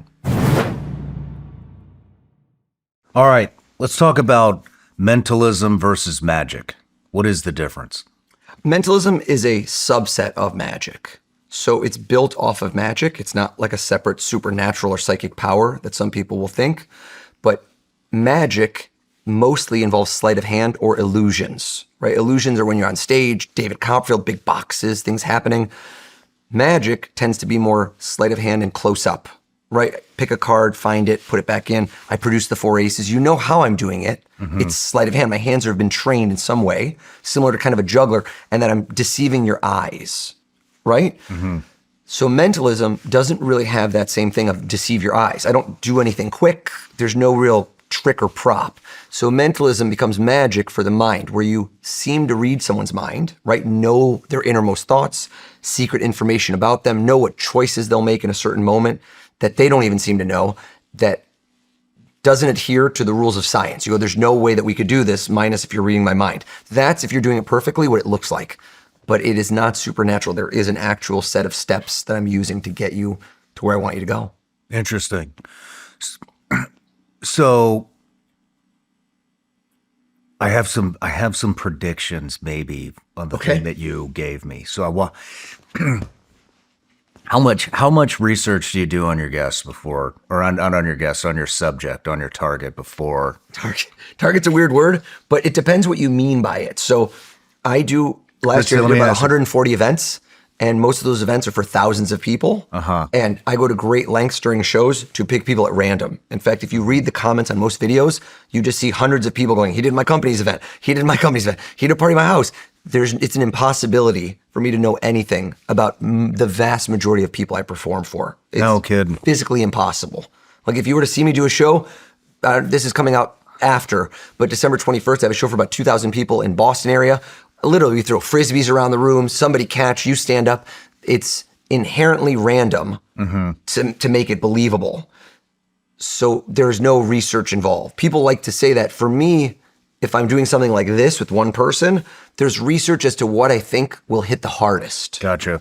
But there's not research as in, I'm going to dig up something about you that nobody knows. You could think that. I don't really tell people what not to think, but it's silly to believe, because we'll see in a minute, but how could I know a choice you make in the moment, right? There's no way to know. Well, you did this thing. I can't remember exactly how it went with Tom Brady and Gronowski. Is that who? Yep. And they wrote down an NFL player's name, and then there was a common number. Yeah. And I can't remember what that number represented. So I told them each, I said that when you're on a team, right, you need to be aligned. If you're a tight end, when you turn around, that ball's got to already be in your hand. You can't wait for the quarterback to throw it to you, right? You two have a certain level of awareness on a mental of, you've run these routes so many times that you know exactly where the ball's going to be and where your player's going to be, and right, you're aligned mentally. Synchronicity. Teams, guys, how many times have you tapped somebody on the shoulder and known exactly where you're going to go, where it's muscle memory? Am I right? Milliseconds are life and death. So when I am doing certain things, for example, I had them each think of a player, and they're going to swear they picked the player at random. They swore I didn't. And I said to Tom, look at mine. He wrote Larry Fitzgerald. I wrote Larry Fitzgerald. I was like, how the hell did you do it? Like, I could have just named anyone. Even afterwards, he said he picked Fitzy, who he's friends with, instead of another guy, because he changed his mind. He was going to do a different wide receiver. And so we both turned it around. And then I say, Gronk, let me see yours. He turned around, it was Eric Dickerson. So it was really funny because he totally screwed up the trick. It looked like it was a dud. And then I said to Tom, think of a code nobody would know. I said, think of your ATM pin code. Tom Brady goes, I don't know my ATM pin code. I go, it's good to be that rich. You know what I'm saying? I was like, Tom, you got people for that. I go, Gronk, we know our ATM pin code. We ain't got goat money. And so Tom goes, all right, I got another code. So he said, I got another code. And that's when I said to him, you ready? And I guessed the code. And I went, 1129. He freaked out. And then the crazy kicker was, I go, what's Larry Fitzgerald's jersey number? And he goes, 11. And I go, what's Eric Dickerson's jersey number? 29. And those were 1129. And that was the code to unlock his phone. Dude, what? So how do you put that together? Puzzle pieces, man. Usual Suspects, Kaiser Soze. Did you ever see that movie? I mean, how do you even know the jersey numbers? Oh, that's research. That's 100% research. Yeah, that's... But how would you have known if you didn't know who they were going to write down? So again, that's what I'm saying. That's where people, Occam's razor, if you want to try to figure out these tricks, a lot of the time you kind of tie your brain to a pretzel, because you go, well, how'd you know who they're going to pick? So even if you knew how they were going to pick, how did you get them to pick those two players? But even then, how could you have known Tom Brady's phone code, which he will swear to you till his dying breath, there's no way he ever did in front of me. He never wrote it down. He never said it. He never anything. He didn't know what we were going to do when we walked in the room. So, you know, it's like Joe Rogan. Joe Rogan went on a tear on he's like, there's no way he could have known my PIN code to my ATM. He goes, nobody knows that. I didn't write, I didn't say it, I didn't anything. He's like, I don't know how you could have gotten that. So that's what creates memorable moments. It's what you asked me before. So I start with the ending. I started with the ending of, I want to do something crazy. So was the number the ending, or were the players the ending? They were both. The number was the ending. The final thing was him unlocking his phone and showing everybody that was that's my code. How did you know that? I like surprises. So Shawn, for me, I like surprises. I really but I do, because if you know what's about to happen, it could be amazing. but it's never the same feeling as a shock. Like at the end of that trick, when all of a sudden you go, what's his jersey number? And you see his face go, 11. And then I go, what's Eric Dixon? He goes, 29. Like it was sitting there in plain sight. It was sitting there in plain sight, like that message in a bottle that I took out of my pocket before we spoke a word to each other today. And you just don't know what it's going to be. So you ask yourself, did I really pick what I wanted, or did he plant a thought in my mind? That's kind of what I'm getting at. Yeah. So when you gave me the song, what was it, Sweet Home Alabama? Yeah, oh yeah. So I walked in here and I told you a song from my youth that I really liked was Sweet Home Alabama. Is that correct? That's what I want to make sure I told you that. How well do you know the lyrics to the song Sweet Home Alabama? Probably not very good. But what I thought was interesting is when I scrolled down, I think it was the length of the song is 444, which is my favorite number. Interesting. Which is right behind me. Okay. But so you think that me saying Sweet Home Alabama to you? I don't know. I don't know if the number 444 is going to come up at the end. Maybe. Is it? I'm just going to rip over my shirt and just have 4 nipples. No. No. Well, you know what? Let's lean into this. I mentioned a song, right? And I asked you when I walked in, and I said to you, has music played a big part in your life? And you said to me, not really. Is that right? Or would you say, some people are very drawn to music. This is Music City. So when I said Nashville, I said to myself, maybe I'll connect a little bit with Tennessee, Nashville. Would you say that music is a big part of your life or so-so? I mean, I think music's a big part of everybody's life, but not like music is not a part of my life. You're not a like musician. It is people that live here, yeah. So an interesting question is, right, if I say, go back in time, rewind. I said this would be part of your past, your present, and your future. So let's do your present right now. We go in your past, and I have you hear a song. Like let's imagine you heard this, right? Certain things bring you back. Sometimes a smell makes you think of your grandma's cookies, right? I smell grass. I think of mowing my lawn when I was a kid, like suffering. So if you hear a song, right? Come up right now, and you hear this song, and you go, oh man, this brings me back. Maybe to an age, maybe to a place, maybe to a setting. I don't know what, but I want you to close your eyes. And I want you, not visually, but auditorily, to hear this song playing in your head, that you go back in time and you can kind of define either an era or a specific part of your life based on this song. Can you, almost as if it was playing right now on the radio, could you hear the song starting? Okay, open your eyes. Is there any way in the world that I could have, before I got here, looked up, listened to a podcast, and heard you say, oh, there's this one song. Is there any way that I could have found this out in advance? Get really nitty gritty. No chance? No. Okay. Imagine the song is playing, and it's maybe we get to the bridge, maybe we get to the chorus, and Sweet Home Alabama. I mentioned that song to you when I got here, and I know how you think that puts something in your head, but you had nothing to do with your song.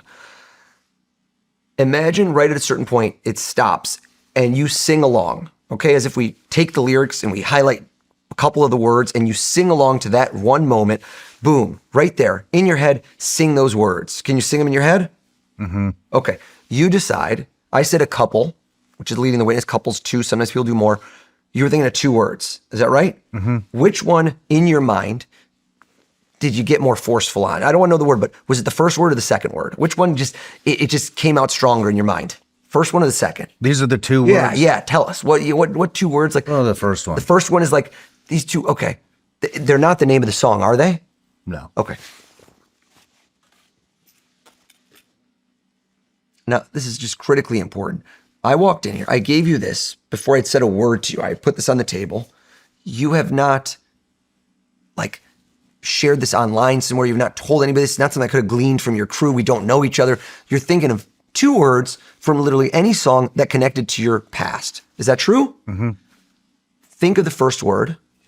Count how many letters are in that word to yourself. Just count it to yourself.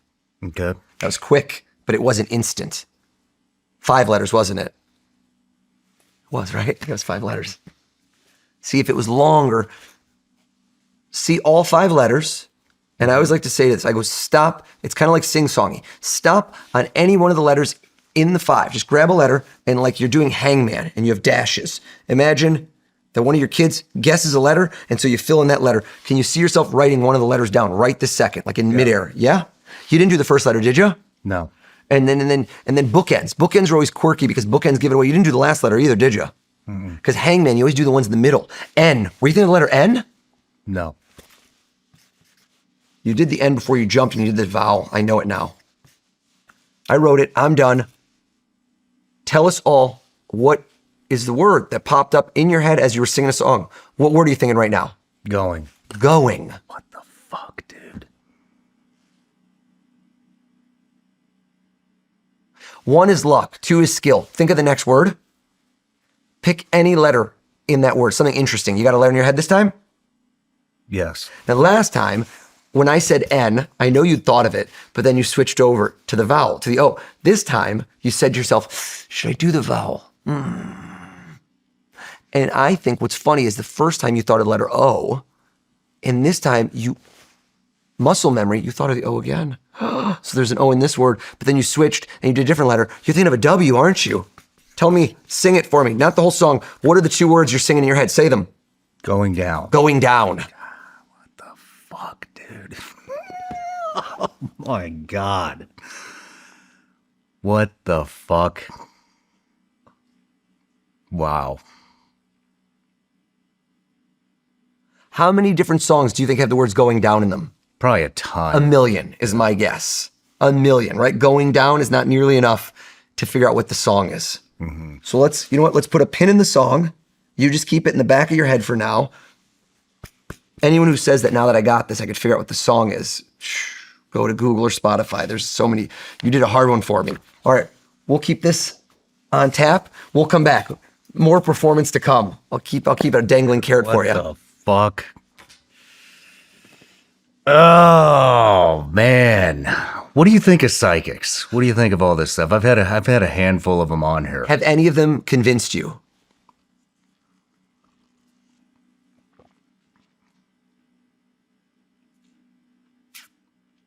They can be pretty convincing. But have they convinced you?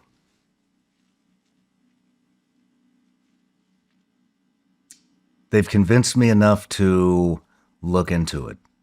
I think that's fair.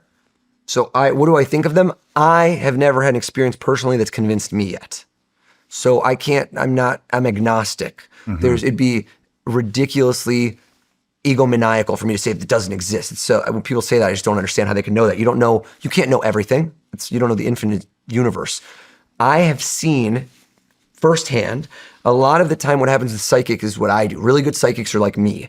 They know how to hit emotional centers. They know how to create memorable moments that people talk about. They also know how to do this thing where they highlight the wins and erase the misses. So when I get something wrong, like again here, some people say, oh, you nailed that. Well, you got one letter wrong, but did I or didn't I? So what you really need to do when you're a psychic is you get certain things right, but you probably get a lot of stuff wrong.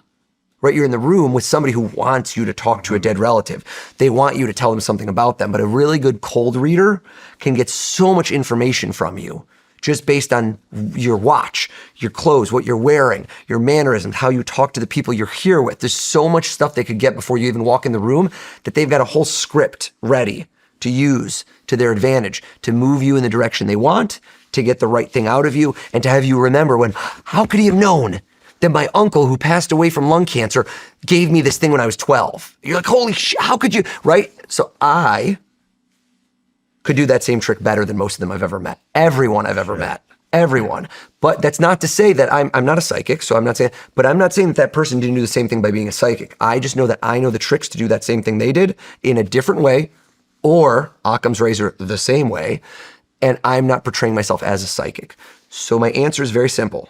I am not debunking psychics. They might exist, but every psychic I've ever met, I've done better than they do. Gotcha. But I don't pretend to talk to dead people. I'm not trying to get money from you in exchange for doing something supernatural. I'm so honest about what I do. How I do it, I'm a little dishonest about.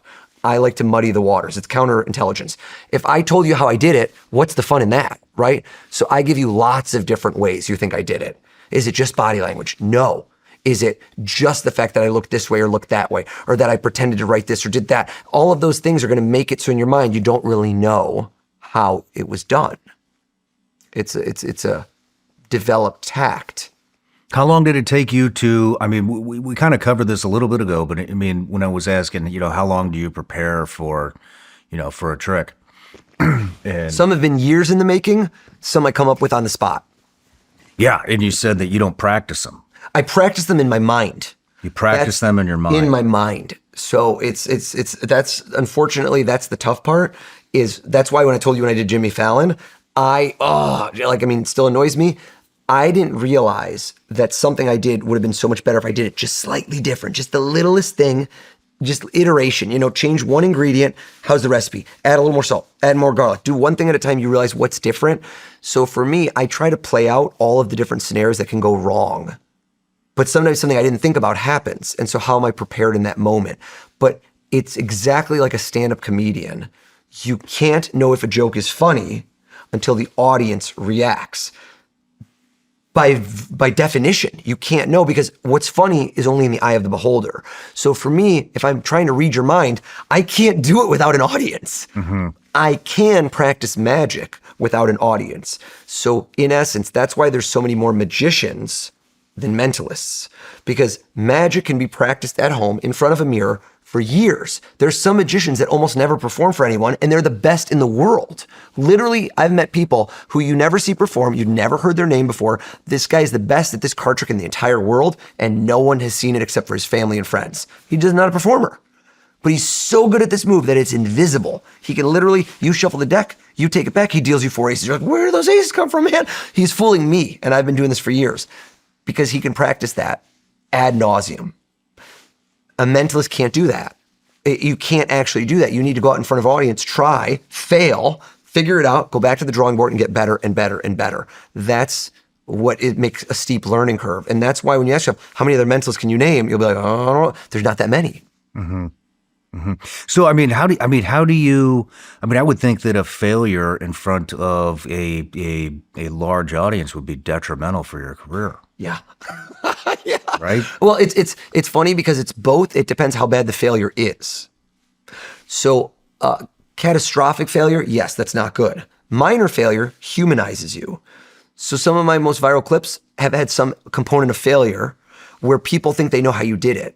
And that's actually helpful for a couple reasons. One, it makes the rest of the stuff real. Right? I like to always liken it. The metaphor is when you see somebody do a tightrope, you ever see a tightrope walker? Uh-huh. They have that stick. If they just walk across like nothing, you watch and you're like, I could probably do that. That didn't look that hard. I just walked across it, right? How tough is that? But if they're walking and all of a sudden, wind hits and you see them go like this and one foot's up, your palms get sweaty, right? A part of you, your fight or flight actually goes off in your animal brain and you go, oh, did you feel it in your stomach? Just like looking over, you feel death's door right there. That could person just fall. So the best tightrope walkers, even if it's easy, they try to make it look hard, or they really make it hard and it's even more believable. So for me, getting a couple things wrong in my show, my live show, is actually me reaching. I try to reach for new stuff. That's how you get better. It's how you push, rip the muscle to bring it back stronger when you work out. On TV, I hope to not fail completely because that is pretty embarrassing, but I've had some pretty near misses. I've also moved the goalposts. I've learned how to move the goalposts very effectively because you keep assuming that you know when I get things wrong. And the only way you know if I get things wrong is if you know what's right. De facto, in that trick with Tom Brady, what if my whole goal was to guess his PIN code? Right? What if when we did the thing with I guessed all three of the players and it was amazing and we were done? What if you never knew that their jersey numbers were going to make his PIN code? You never saw that clip. Never happened. So it looks like I nailed it. How did he know the football players he would think of? You didn't know that there was an act 2, a director's cut, where there's going to be one more layer peeled out of like this even crazier finale. And I never did that one because it actually went really wrong for me, but you didn't know it went wrong. Wow. Man, you really... Holy shit. So maybe it's either that makes me smarter or more psychotic, but I hope for a lot of people, they realize the art involved in this craft and that it's something that I hope keeps getting higher levels because it should be appreciated because it's, even though people will say, well, it's just a trick. I go, I like that it's a trick, but there's a craft. There's certain, it's like really great actresses or actors. The ones that are at the top of their game, you really believe that they're that person. So in the same way that they meticulously craft a character, I try to meticulously craft an experience that's inexplicable. My days don't slow down. Between work, the gym, and time with the kids, I need eyewear that can keep up with everything I've got going on. And that's why I trust Roka. I've tried plenty of shades before, but these stand out. They're built for performance without sacrificing style. I've put them through it all, on the range, out on the water, and off-road. They don't quit. They're lightweight, stay locked in place, and are tough enough to handle whatever I throw at them. And the best part? They don't just perform, they look incredible. Sleek, modern, and designed for people who expect more from their eyewear. No fluff, no gimmicks, just premium frames that deliver every single time. And that's why Roka is what I grab when I'm heading out the door. Born in Austin, Texas, they're American designed with zero shortcuts. Razor sharp optics, no glare, and all-day comfort that doesn't quit. And if you need prescription lenses, they've got you covered with both sunglasses and eyeglasses. One brand, all your bases. Roka isn't just eyewear, it's confidence you can wear every day. They're the real deal. Ready to upgrade your eyewear? Check them out for yourself at Roka.com and use code SRS for 20% off site-wide at checkout. That's ROKA.com. Want more from The Shawn Ryan Show? Join our Patreon today for more clips and exclusive content. You'll get an exclusive look behind the scenes where you can watch the guests interact with the team and explore the studio before every episode. Plus, unlock bonus content like our extra intel segments where we ask our guests additional questions, our new SRS on-site specials, and access to an entire tactical training library you will not find anywhere else. And the best part? Patreon members can ask our guests questions directly. Your insights can help shape the show. Join us on Patreon now, support the mission, and become part of the Shawn Ryan Show's story. I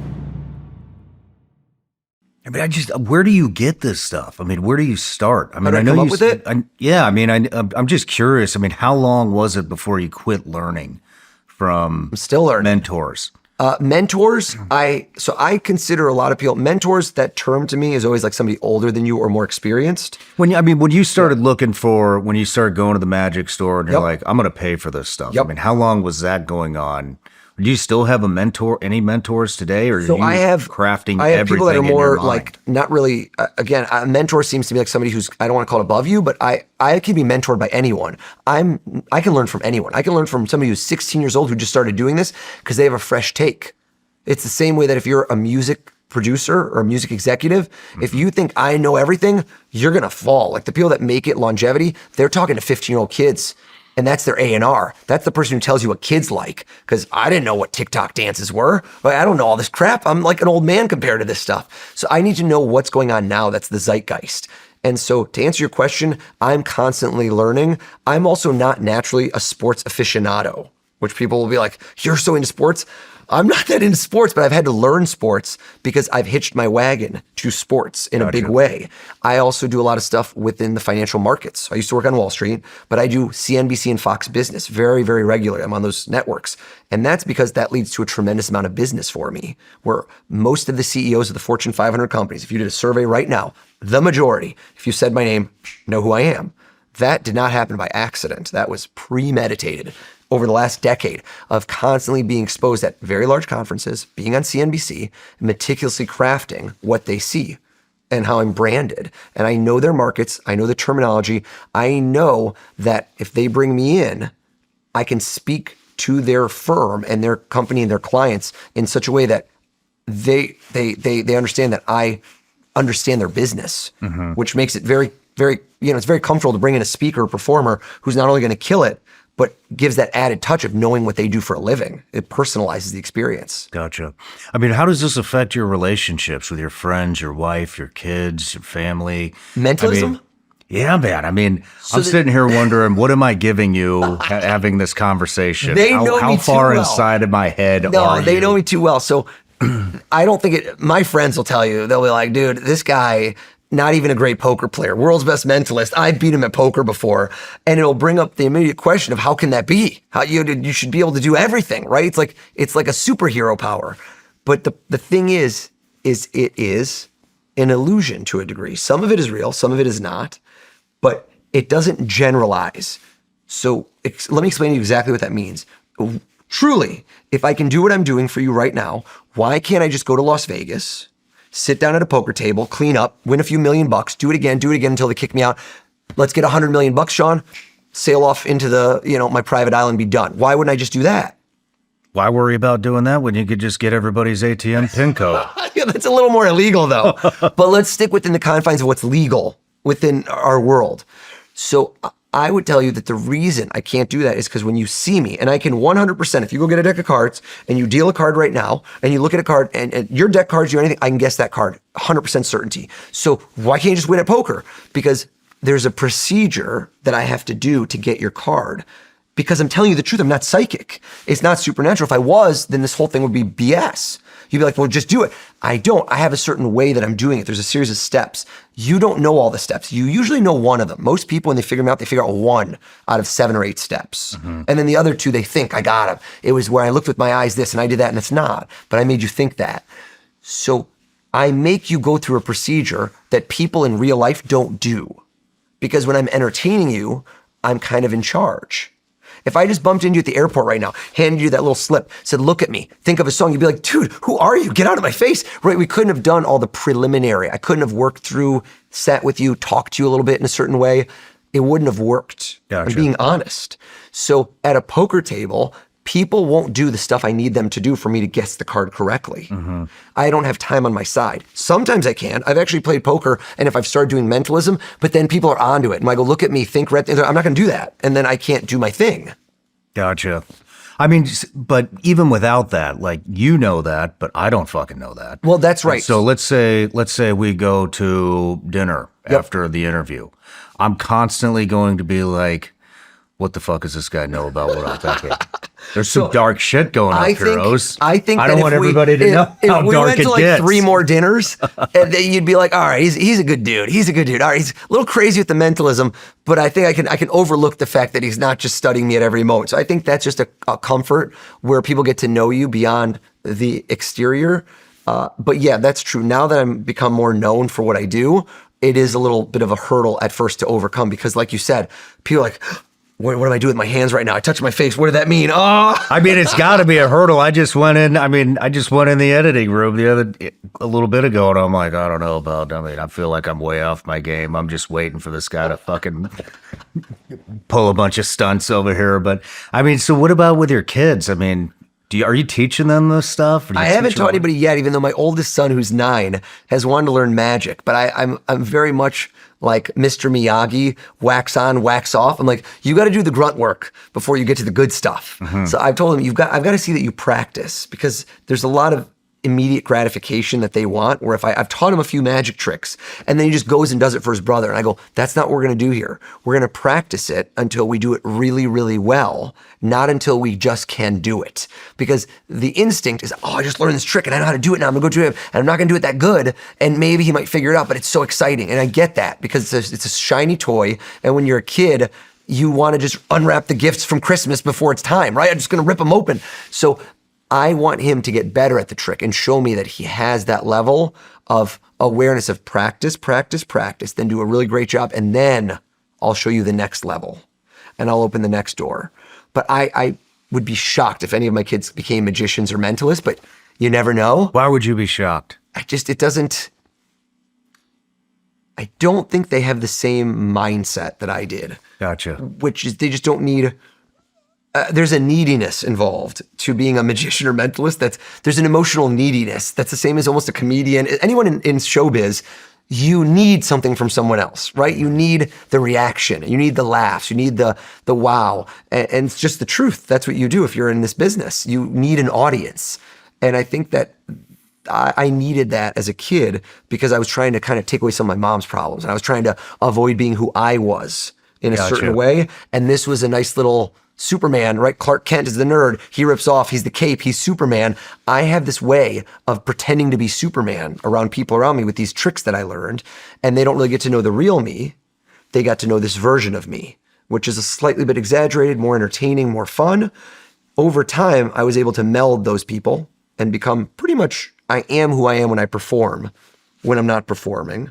I might just be a slightly less exaggerated version, right? The same way anybody in showbiz, but this is me. You're not seeing like a facsimile. Do you know when you see some performers, like a musical theater, and you see and you go, that's not who that person is. Oh, yeah. How many people have you met in here who the lights go on, the cameras go on, they go off? It's not the same person. Do you know what I mean? I'm certain you have. Literally every politician. But right? So yeah, I don't know if that's the right answer, but I think that I mean, you had mentioned basically.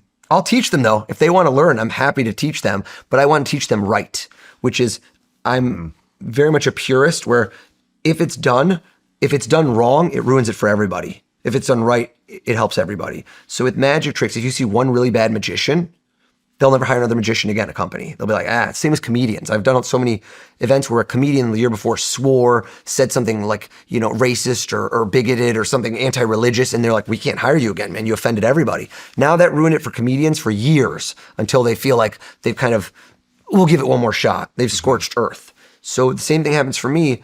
I want to do right for everyone who's in my world because it makes all of us look better.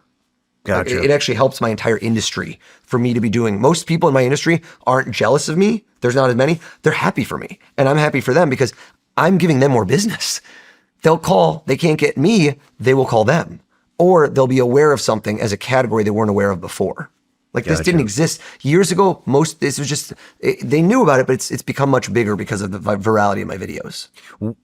You had mentioned that you kind of started just a second ago. You mentioned that you started this to kind of take the focus off who you are. Sure. That's why you did this. That's why you started. I think that I can see that in hindsight. What were you hiding? I think insecurity. I think like low self-esteem. I think that as a teenager, life is kind of tough. And if you get some sort of leg up that makes you, let's say you play sports, right? If you're really good at sports, that creates a lot of your self-esteem. So you have created damn near an alter ego because at the beginning I had said, wow, the characteristics that you're mentioning usually come with, all the things that I described. Right. Low confidence, stuff, introverted, stuff like that. So you created an alter ego. I think the alter ego over time became one and the same. And then you meshed them together. Which is I faked the confidence that I didn't have. Right? I walked in that restaurant like I owned it, even though I was super nervous. I would go up to those tables and find a way, even though internally I wasn't. And so over time, that's how you can fast track confidence. You might say to yourself that deep down inside, you're not. I've met A-list movie stars that you would not believe that when you're in behind closed doors talking to them, they still have imposter syndrome. How do you have imposter syndrome? If you have imposter syndrome, who the hell am I? Because you're like one of the biggest stars on the planet. And so you realize that everyone is still figuring out life as they go. I've never met one person who has it all figured out. But as you go along, that confidence just built on the fact that you stack little wins and that over time you start to believe in yourself and what you can do more and more. Makes sense. Why did you decide to go the mentalist route rather than magic? A couple reasons that are less sexy than you'd want. So one is I was doing mentalism on the side, but mentalism is, for lack of a better term, boring. Mentalism doesn't have the props. Like magic is visual, it's fun. Cards, fire, birds. It's like, yes. When I was a teenager, I got one book on mentalism. Like, this sucks. There's nothing to do. You just sit there in a room and think. It's like the most boring thing I could ever imagine because a lot of it comes down to thinking how other people think. You called it like psychology. When I was 15 years old, I don't want to read psychology books. I want to read how to do card tricks and have girls go, wow. That wasn't that cool to me at the time. It wasn't for years. So as I started doing bigger shows for more people, magic is visual. So you need bigger props for bigger crowds.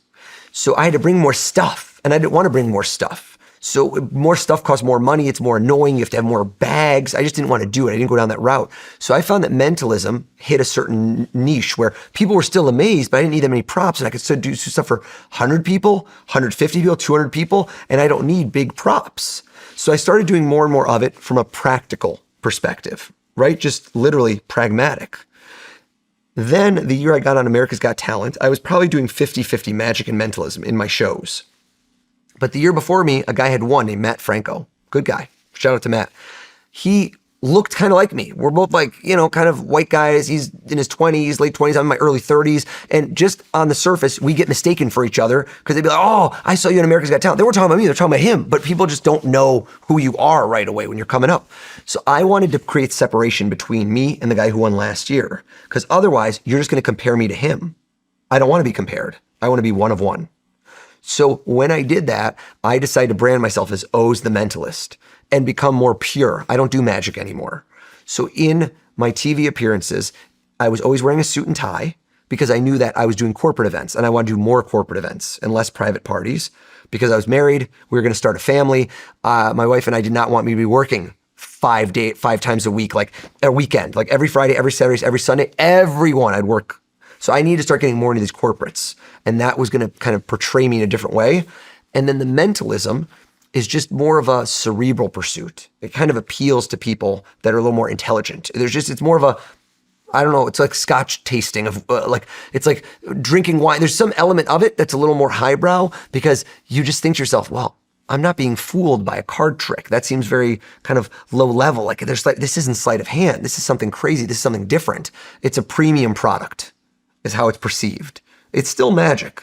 At the end of the day, it's a version of magic, but I've created a way to, the same way that there's vodka, but somehow you create Grey Goose. You create a vodka that costs more money, right? You create Casa Azul. They're both tequila. Why is this one $300 and this one's $30? What's different about them? They both get you drunk. There's something more premium about the product. That's what it is. It's branding. And so I can still do magic like a champ. There's nothing about, you get card tricks, dude, I'll go to town. But I don't really do them anymore because lots of people can do card tricks and magic. Very few people, if any, can do what I do. So that's what it's supply and demand. How did the mentalist stuff pop up on your radar then? So There's so many magicians out there. I mean, who were you paying attention to that kind of got you on the mentalist track? There's a few. So like Darren Brown is a name he's kind of like what I'm doing now, but years ago in the UK, and he exploded. He is an A-list celebrity in the UK. He was a visionary, like his appearances, and there's a few others all over the world where if you're smart, you can go to different countries and see who was that person in their country. And you can learn things from people that aren't known here, but are known elsewhere, which is very useful because then you're kind of standing on the shoulders of giants. And like how would I describe certain things? We all are cover bands of each other in a certain way, like within the mentalism community. There's only so many tricks. There's so many different ways you can package a trick. Magic, there's so many different props. All I do, Shawn, I reveal secret information or appear to guide your decisions. That's it. My whole career is I only do two things, but I'm able to dress them up in a certain way. I always call it Fiji water. A family made billions of dollars off putting water in a bottle. The bottle was a different shape, it had a different picture on it, and it made you feel a different thing and gave you a story. It's water. That is a masterclass in branding and knowing how to position things emotionally. So the same thing I do with mentalism, I can do it for football teams. I can do it here for you and your audiences who are going to differ very greatly from The View, which I just did, or Jimmy Fallon, or CNBC, or a cooking show. And so I know what will appeal to those people. It's kind of like being a chameleon. Wow. You know, you're a marathon runner. And ultra marathons. An ultra marathon runner.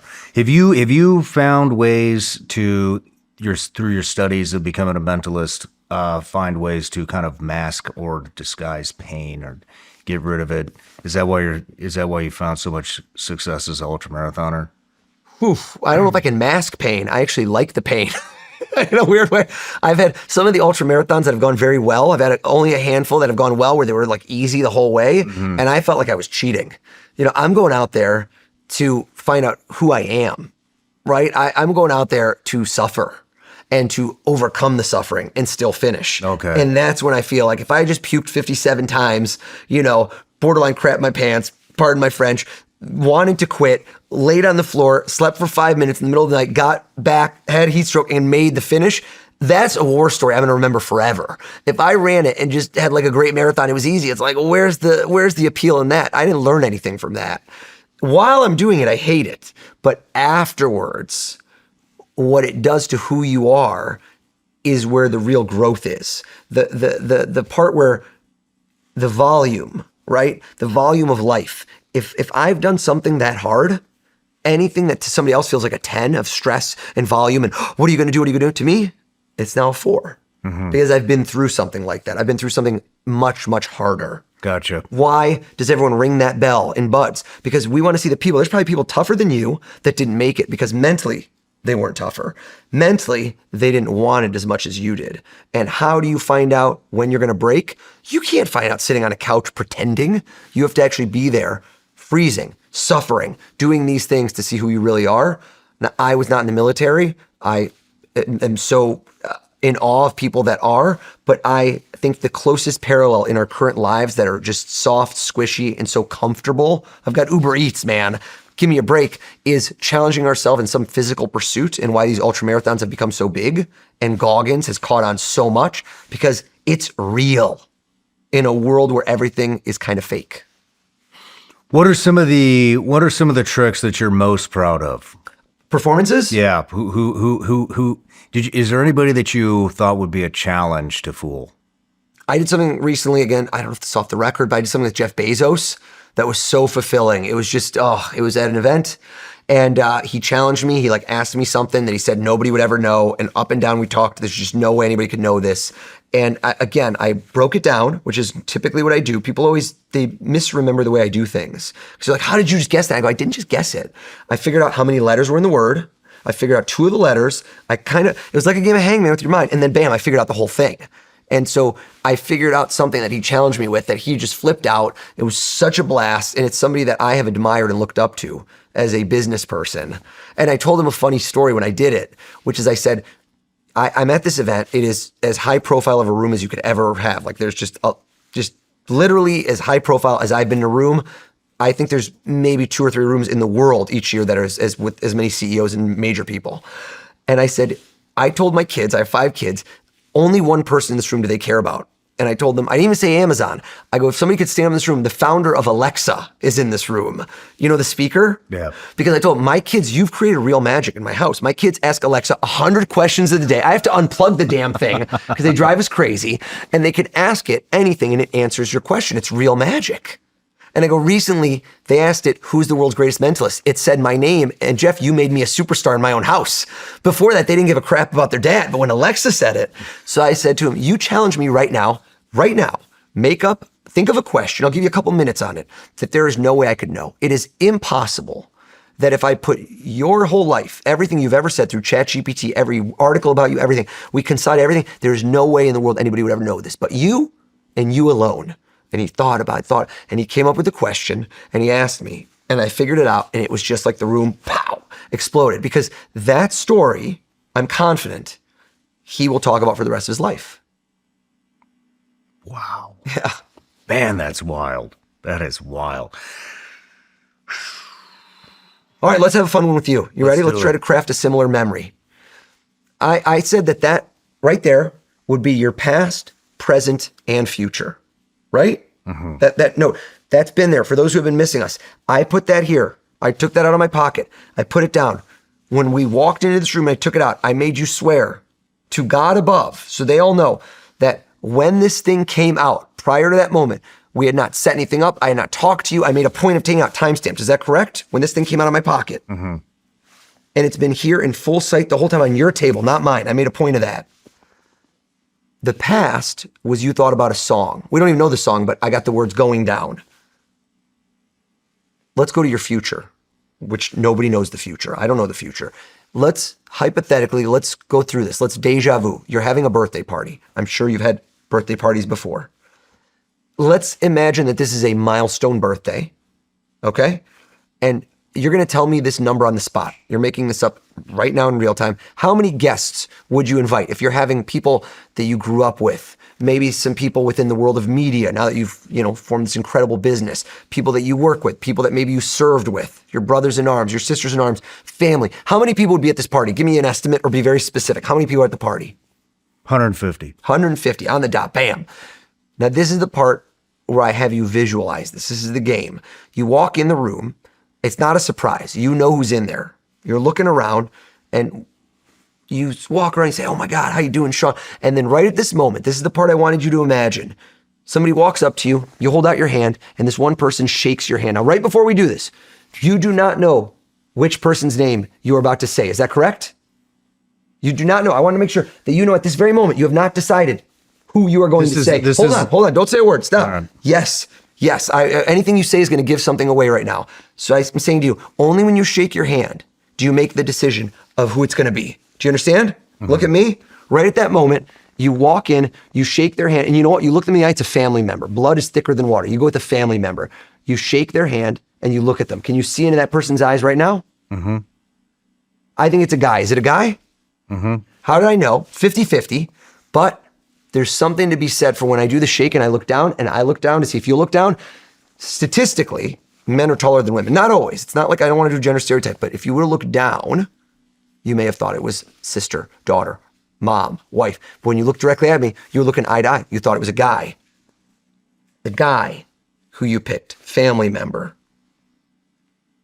Mix up the letters in his name. We'll try this again. Oh, shit. Here we go. And now that I've done this 3 times, I don't know if you noticed, it's way harder for me this time. Okay. Because now I can't use reverse psychology against you.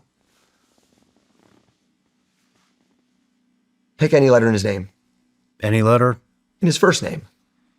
Okay. Change to a different letter. Okay. Change one last time. Okay. So that was, okay. So now we try to feel it out. I know every name has a vowel. It just has to. It might have more than one vowel. I think at first you avoided the vowel. Your first choice was not a vowel, was it? No. No. But then later on, you eventually had to. You did hit a vowel at one point, didn't you? No. Never? It's like a Polish name. Oh my God. All right, let me see if I can get it.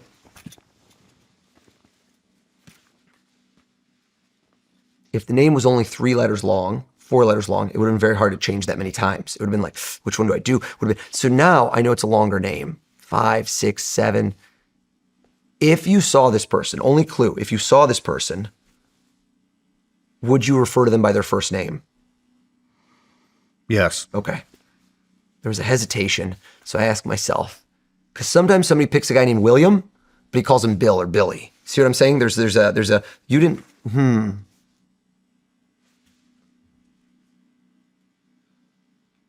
First letter you thought of, then you switch to one further in the word. It's either the second or the one you're thinking about. K is the second letter you thought of, isn't it?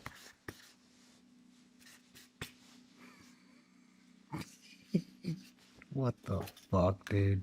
On your life, Shawn Ryan, before I walked in this room, we didn't know each other. I asked you to imagine how many guests you're going to have at a birthday party. You spontaneously said what number? 150 people, is that right? Any one of those 150 people could have been a family member, a friend, anyone. One person walked up to you, shook your hand. In that moment, you looked in their eyes. Tell us all, what is that guy's first name? Frank. Frank. Get the fuck out of here. What the fuck? Damn. You're good. Holy shit, dude. Wow. Are you ready for the craziest part? No. You're not. Yeah, I'm I don't know if ready. you can handle it. I don't know if you can handle it. Around this room, you have so many parts. You are a man who loves to look back in time, but also look forward. But this is a temple. This is, it's an amazing room. Look at this. I've never seen a room like this. So when we go back in time and we're going down, that was the song. I think you like to rock. I think this is classic rock. You did something with oomph. Most people, I said Sweet Home Alabama. I said Skinnerd. You started thinking classic rock. You said, who rocks? Who do I like? Who do I like? Led Zeppelin is the band, isn't it? Bitch. It is. It is. Are you ready? That is right there in your hand. That is right there in your hand. Grab it. Right that here? came out of my pocket. Get the fuck out That of came out of my pocket the moment I walked in this room. way. Stop. Is that correct? Yeah. Before we had spoken a word to each other. Nothing was set up. Nothing was written. Nothing was in a phone. Nothing was talked to. There's no whispers. There's no thought that was in your mind when I walked in here and put that down. Is that true statement? That's true On statement. hand on the Bible. Hand on the Bible. Take out the note. Freeze right there. Take it out. Take it out. So it's in your hand, so I can't do it. It's a scroll. Pull off the rubber band and stop right there. What song was it? What was the name of the song? When the levee breaks. Oh, that's a good one. All right, when the levee breaks. Slowly, just one line at a time so you can read it. Read it slowly, one line at a time. Shawn, thank you for your service to our country and to all your listeners and viewers. Nothing like a song to take you back in time to a memory in a place during our interview you'll hear when the levee breaks. Pause right there. Pause right there. That was written before we said a word to each other. Dude. You could have thought of anything. You ready? When we went in to shake hands, stop. Look this way at me. Don't open it up. Hold it against your chest. Don't read the whole thing. You haven't read it yet, have you? No. Right when we went in to shake hands, in that moment, this is the gold standard. This is when you ask me, how do you do something that breaks someone's mind? You went to shake hands with Frank, but right next to him, in your mind, you saw someone else, a good friend. And it was between those two, you were just about to shake hands. What was the name of the friend you saw in your mind? You were gonna change your mind, I could tell. And right at the last moment, you said, Frank, who is the person you were thinking of? Steve. Read the rest of the note. No way, dude. You'll hear when the levee breaks over and over in your mind. Also, I love when people change their mind because the other person you were thinking of was Steve. Dude, what the fuck? Holy shit, you have made a deal with the devil. Wow. What? Dude, what the fuck is going on? How the hell do you do this shit? Whoa.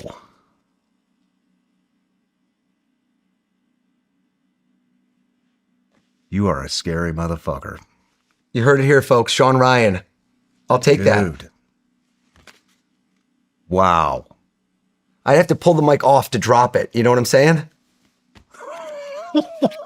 Dude, that was awesome, man. Thanks, brother. Thanks for having me. Shit, that's crazy. Thank you. Thank you. Best of luck. Best of luck to you. Not that you need it. You know what? Let me ask you a Holy question. shit. You got one of the team here that saw me earlier. Do they ever go on camera or no? They can. Get Jeremy in here. Jeremy. Jeremy's been watching. Am I right? Freaked out. Jeremy said to me, he goes, you got to do something insane for Shawn. And he's telling me, you got to do something crazy that he'll never get. And so, Jeremy, I'm giving you something crazy. You ready? Yeah. How many interviews have you sat in on? And what's in your hand? Now put your phone away. I don't want anything in your hands. I want you to be free and limber. How many interviews have you watched from the other room while this has been done? How many? Guess. About 110. 110. Wow, this guy's very specific. That's very specific. Imagine that you get to weigh in on the next interview, that you get to decide, and that somehow only one person's done it. We could rise someone from the dead. Anybody that's ever lived, if I told you dead or alive, past, it has to be someone famous. I ask people, who's the number one person you would think of? Nod your head if you can see that person in your mind clear as day. Yes. Number one person you want. That to me is I told you this is a common choice. If you tell somebody they're number one and you say later, he did research, I agree. The number one could have been found. He brought me in for the podcast. He's one of your producers. I could have found his name. I could have looked up online. We could have somehow found this out. I believe that somehow people would say he researched you. But the gold standard, the Frank to Steve, is when I say change your mind. Who's number two on your list? Now you see more of a struggle. Turn, look at him, Shawn. Now it's a fascinating approach because now when he says to himself, who would I have done? Now he goes, who would we get in here? I think the person you're thinking of is alive. Am I right? Yes. I knew it. Even though I said dead or alive, he's like a cheerful guy. People that think of somebody dead, they go like, oh, I'm going to do Winston Churchill. It's a different vibe. It's very somber. I want you to think of the person's first name. I want you to think of the person's last name, okay? Is there any conceivable way that I could have found this out, looked this up, talked to somebody here? Zero. We don't particularly know each other. I arrived on set. We spoke for a moment. That's it. Why was he confused? Shawn, think of the first name, think of the last name. Those are pretty easy questions. Why was there a weird tension about it? Now, I could have told you that if you said to somebody, think of the first and last name, and it was Madonna, I don't know Madonna's last name. She only got a first name. That's crazy. Are you behind me? Don't break the fourth wall. You see it? Shawn, come on in here. Come on in here.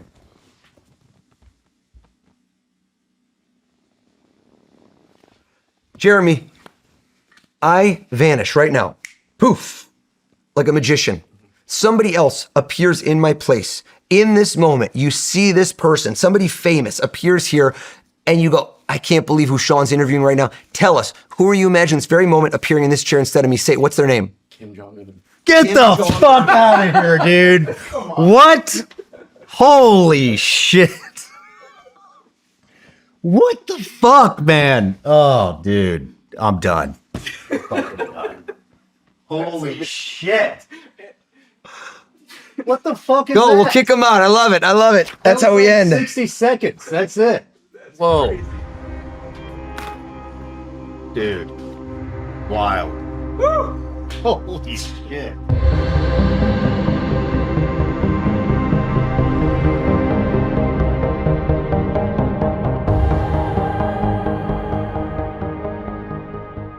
No matter where you're watching Shawn Ryan Show from, if you get anything out of this, please like, comment, subscribe, and most importantly, share this everywhere you possibly can. And if you're feeling extra generous, please leave us a review on Apple and Spotify podcasts.